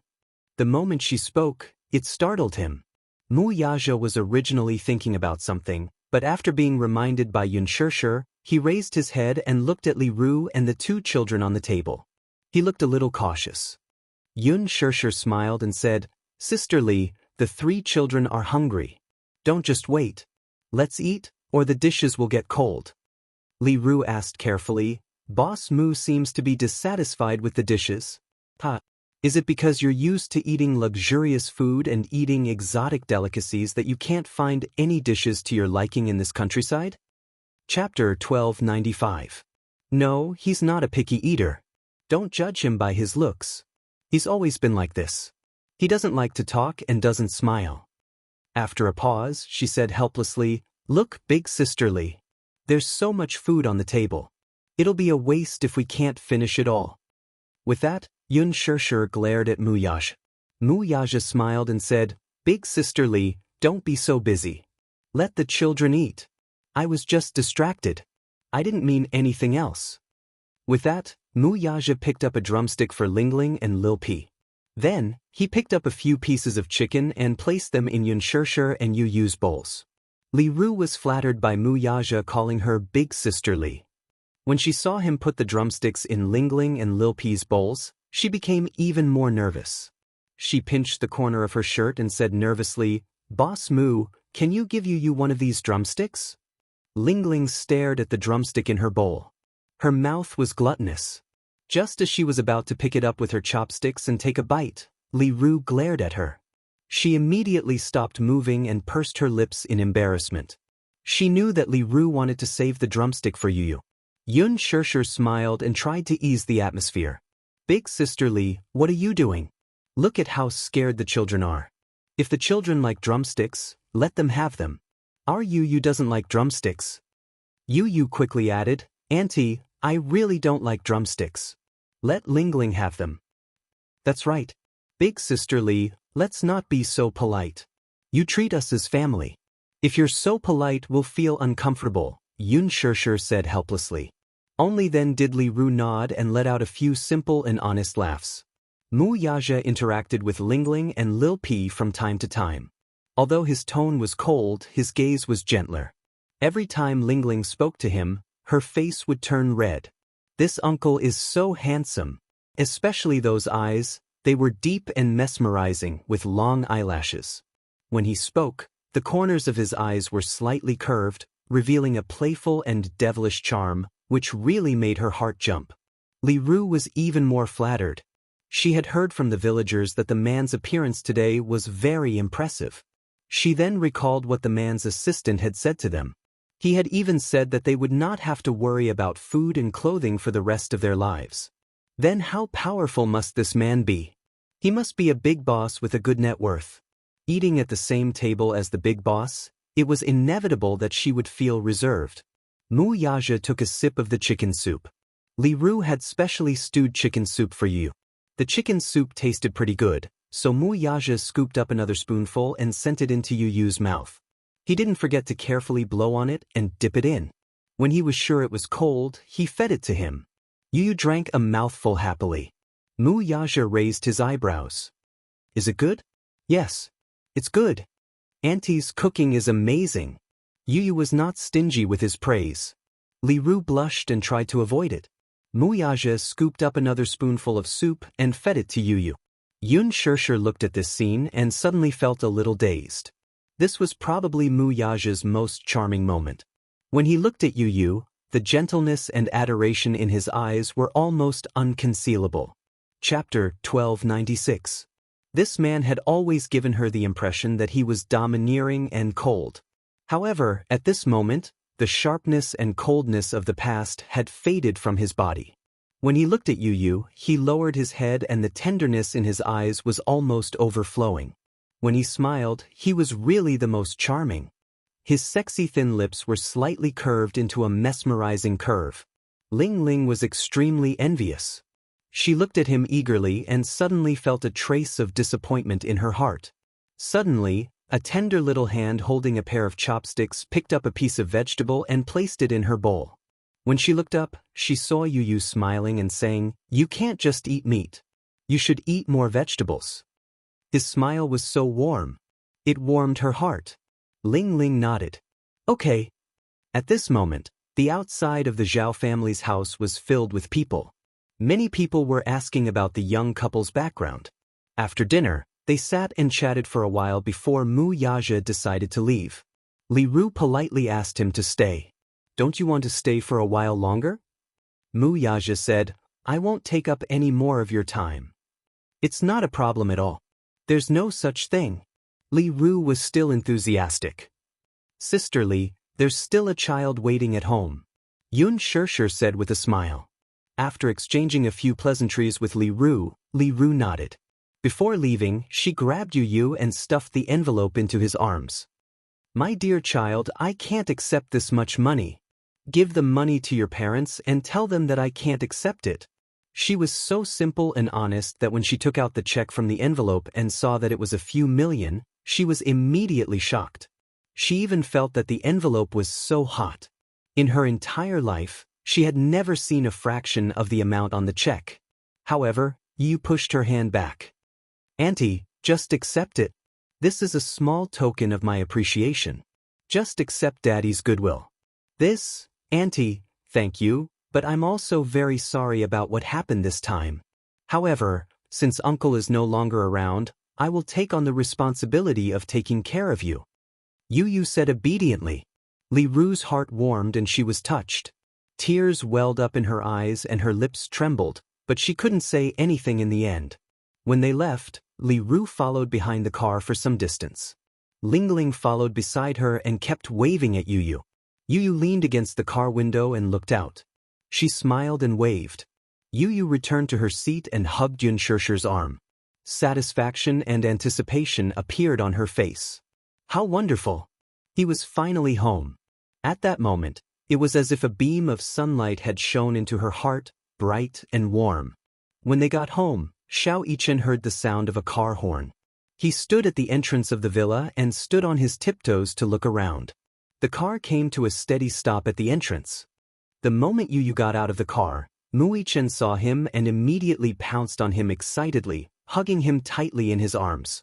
He hugged Yu so tightly, as if he was afraid that he would lose a precious treasure again. He hugged Yu tightly in his arms. Everything seemed so unreal, as if it was a dream. However, when he felt the real warmth from Yu's body, Mu Yichen finally believed that it wasn't a dream. You're home. I've been waiting for you. Mu Yichen felt guilty. He hadn't been able to lead the rescue team to the scene in time. Chapter 1297. Mu Yichen had always been strong. Even when he was seriously injured, he did not shed a single tear. However, when he held Yu in his arms, Mu Yichen's eyes welled up. He could not help but tear up. From now on, let's not be separated anymore. Mu Yichen said solemnly. Yu was almost suffocated by his tight embrace. Brother, be gentler. You're hurting me, Yu said helplessly. Mu Yichen loosened his arms. Before Yu could catch his breath, Mu Yichen hugged him tightly again. Yu, I promise to protect you. It's all my fault that you're injured so badly this time. Brother, are you blaming me? You're hurting my wound, he reminded him weakly. Mu Yichen was shocked and quickly let go of him. Yu glanced at his flustered expression and could not help but burst out laughing. Mu Yichen's face froze and he asked with a strange expression, What are you laughing at? Brother, I realize that you're so funny. Yu covered her mouth and giggled. What do you mean? It's so mushy, Yu said. Mu Yichen smacked his lips and his heart turned cold. Yu touched his hair helplessly. Good boy. Didn't I go home? Mu Yichen's face turned red strangely. However, he was greedy for the warmth of Yu's palm and smiled. Yun Shishir and Mu Yaja walked over. When they saw the affectionate look on the two little guys' faces, they looked at each other. Why are you so lovey-dovey? Yun Shishir couldn't help but tease. She felt gratified to see that the two little guys had such a good relationship. He could still remember how Yu had rejected Mu Yichen when the two of them had first met. They were not close to each other at all. Now that the relationship between the two brothers was so good, she felt a lot more relieved. Yu could only rub his forehead helplessly at her teasing. However, he heard Yun Shishir say, Xiao Yichen, you looked like a woman in ancient times who longed for her husband to come home. Mu Yaja added, the Amma stone. Yun Shishir immediately agreed, yes, the Amma stone. Xiao Yichen didn't know what the Amma rock was. Yu, who was standing at the side, understood. Her face froze for a moment, and she said angrily, Mommy. He pouted and pretended to be angry. Xiao Yichen didn't understand. What does Mommy mean by the Amma stone? Yu said seriously, you don't understand. Don't ask. Mu Yichen pouted dejectedly. Yun Shishir was even more amused. She went forward and hugged the two children. These two babies were so funny. She secretly laughed in her heart and couldn't help but reach out to scratch Mu Yichen's nose. Yu and Mu Yichen looked at each other and smiled. When they got home, Yun Shishir specially cooked a sumptuous dinner for the two children. She hadn't cooked for a long time, so her culinary skills were a little rusty. Naturally, she couldn't compare to Yu's culinary skills. However, she put in a lot of effort, and the taste was not bad. Compared to before, her culinary skills had improved. Mu Yichen was full of expectations for Yun Shishir's culinary skills. When the dishes were served on the table, he couldn't wait to taste them. Then he raised his eyebrows in approval. Mommy's culinary skills are amazing. Really? Then eat more. Xianxia was encouraged. Mu Yaja, who was standing at the side, didn't hold back and said, "It's just passable." Chapter 1298. Upon hearing that, Yu crossed his arms in dissatisfaction and glared at him. "Daddy, I'll give you another chance to reevaluate this." The threat in his eyes was indescribable. Mu Yaja replied without batting an eyelid, "It's not bad." Xianxia, Mu Yichen, Yu felt much better upon hearing that, and his expressions softened a little. He held the bowl in his hands. The rice in the bowl was warm and tasty. He suddenly felt that this happiness was not easy to come by. It was probably because he had gone through hardships that he knew how precious a peaceful happiness was.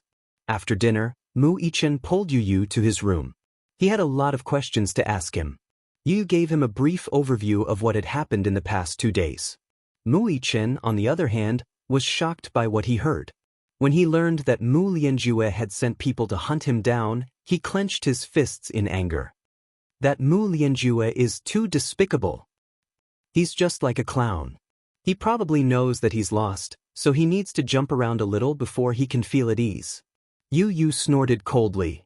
D***. Mu Yichen was so angry that he was at a loss for words. He could not wait to tear him into pieces with his own hands. Yu dialed Li Hanlin's number. When the call got through, the latter thanked the heavens and expressed his relief when he learned that he had returned home. "Director Yun, you're back. I was so worried." Li Hanlin was really scared out of his wits by what had happened to him. Yu replied faintly, "I've troubled you with a lot of things during my absence." "Director Yun, these are all part of my job. There's no trouble at all." After a pause, Li Hanlin probed cautiously, "Director Yun, is it convenient for you to make a trip to the office now? There's something urgent waiting for you to settle." "It's not convenient for me now." "Ugh." Yu frowned slightly. Judging from Li Hanlin's tone, it seemed like there was indeed something important. He thought for a moment and decided to make a trip to the company. Hence, he went to look for Mu Yaja and bluntly explained the reason. "Daddy, I'm going to the company. I need you to cover for me, okay?" he asked. Mu Yaja frowned. "You've just returned home and you're still injured. What are you planning to do?" Something important."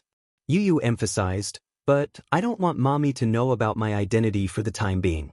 So, if necessary, I need you to cover for me." Mu Yaja pondered for a moment. "All right, I'll send you to the entrance of the company, but it can't take too long." "All right." Hence, Mu Yaja covered up for Yu. He said that the child had returned and was craving for desserts from the famous shop in the city center. Xianxia wanted to go with him. However, Mu Yaja asked her to stay at home and accompany Xiao Yichen. Xiao Yichen was still injured and needed to rest. He could not move around too much, so Xianxia agreed. Mu Yaja successfully covered for him and sent him to Leji's headquarters. Yu asked him to wait for him outside the company and to call him when he arrived. Mu Yaja smiled and teased, "Can't I enter your company, Director Yun?" "Of course.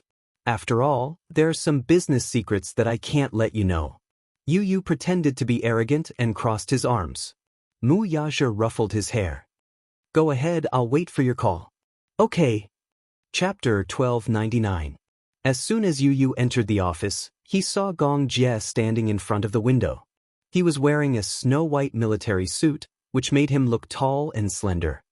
He stood in front of the window expressionlessly with a cigar in his hand. He seemed to have been waiting for him for a long time. Li Hanlin saw him and went up to him. "President Yun, you're here." "Yes, what's the matter?" Yu asked. Li Hanlin raised his head with a complicated expression and looked in the direction of Gong Jie. Yu followed his line of sight and looked at Gong Jie. He asked in a deep voice, "Young Master Gong, you're looking for me?" Gong Jie turned around, but his face was gloomy. He looked at Yu with a pair of deep, unfathomable eyes. "You're back?" "Yes."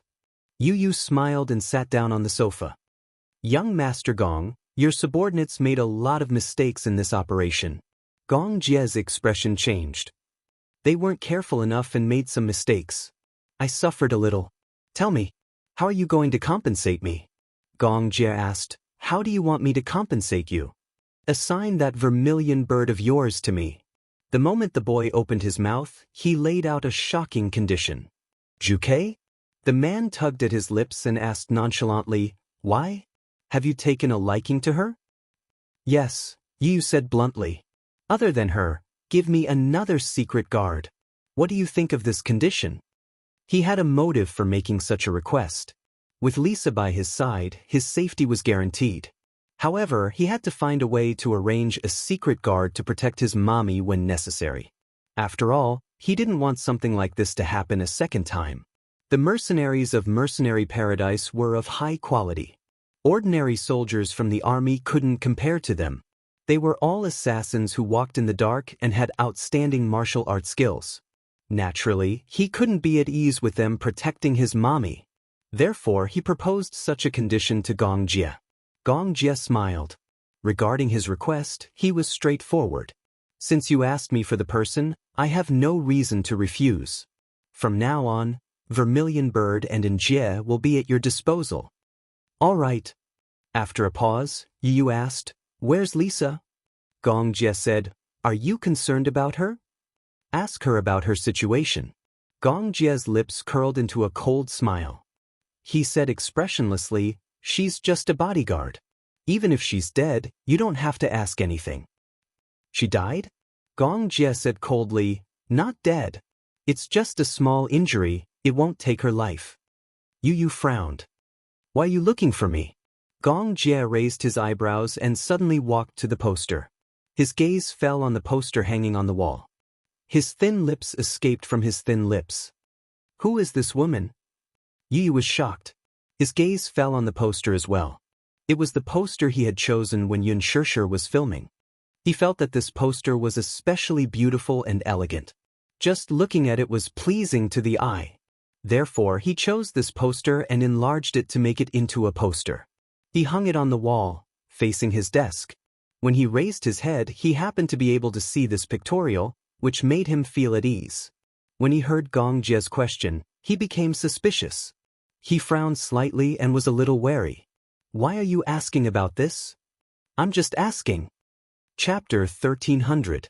He stared at Yu for a long time before slowly approaching him and squatting down in front of him. His gaze never left Yu's small face. His facial features and eyes were very similar to the woman in the poster. He had his suspicions when he first saw Yu. However, thinking that it might just be a coincidence, he did not think too much about it.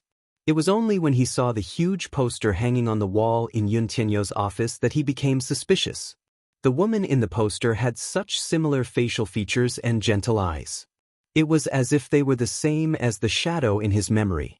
This woman and the little lad should have some sort of relationship. If not, why would he hang this woman's poster in his office? What was more suspicious was that the little lad's facial features were very similar to this woman's. They looked like mother and son. Could it be that this woman was his? Gong Jie was so agitated that his shoulders and fingertips could not help but tremble. He suddenly held Yu's face and caressed every inch of his face with his slender fingers. A complicated look appeared on his face. Actually, when I first met you, I vaguely suspected your identity. Gong Jie said this firmly. He slowly raised his eyes and met Yun Tianyou's startled gaze. What suspicion? Don't you think that you and I look alike? Gong Jie raised a brow and his thin lips parted as he asked this. Yu's gaze landed on his face again. It was more than similar. Yu was extremely sensitive. Hence, when he first met Gong Jie, he had some suspicions. However, at that time, he was thinking about his mommy's matter and did not think much about it. He heard that his mommy had a younger brother who was in a car accident and disappeared without a trace. No one knew if he was dead or alive. Now, the man standing in front of him looked so similar to his mommy. It was hard for Yu not to think about it. However, compared to Gong Jie, his attitude was more conservative. Indeed, there are some similarities, but what are you trying to say? He did not go straight to the point and tell him the identity of the person in the poster. His mommy's identity was sensitive. Moreover, the man standing in front of him was a core member of the Hurricane Group, the #1 mercenary empire. He was a very dangerous person. What if he was not? Without confirmation, he would not reveal his mommy's identity to him or anyone else. This was his protective measure for his mommy. Gong Jie sized him up. With him. He was eager to verify, but he was afraid of being disappointed again. However, with a little bit of hope in his heart, he casually said, "I'm looking for someone." Yu was slightly taken aback. A woman. At the mention of this person, there was a rare tenderness in his usually cold and unruly eyes. Although I don't know if I'll be able to find her in this lifetime, I don't want to give up on any hope, regardless of whether she's dead or alive. She is very important to me. A woman? Yu asked tentatively. Chapter 1301. Although someone told me that she's already dead, I don't believe it. There seemed to be a faint bond between bloodlines. Some people said that blood was thicker than water. Twins would form a bond similar to telepathy. Back then, he was told that his sister had died in a car accident. By the time he woke up, he was already taken away by the hurricane group. That was the first time he met his biological father, Gong Xiaoying. His father told him that when the people from the hurricane group took him away from the hospital, his sister had already been declared dead. The doctor said that she showed signs of dying on the way to the hospital. Her heartbeat was already gone by the time they reached the hospital. They did a series of emergency treatments, but it was too late. Gong Jie could not believe it and was downcast for a while. His sixth sense was telling him that his sister was still alive. He had also met a woman who looked like him. However, after further verification, the final result was disappointing.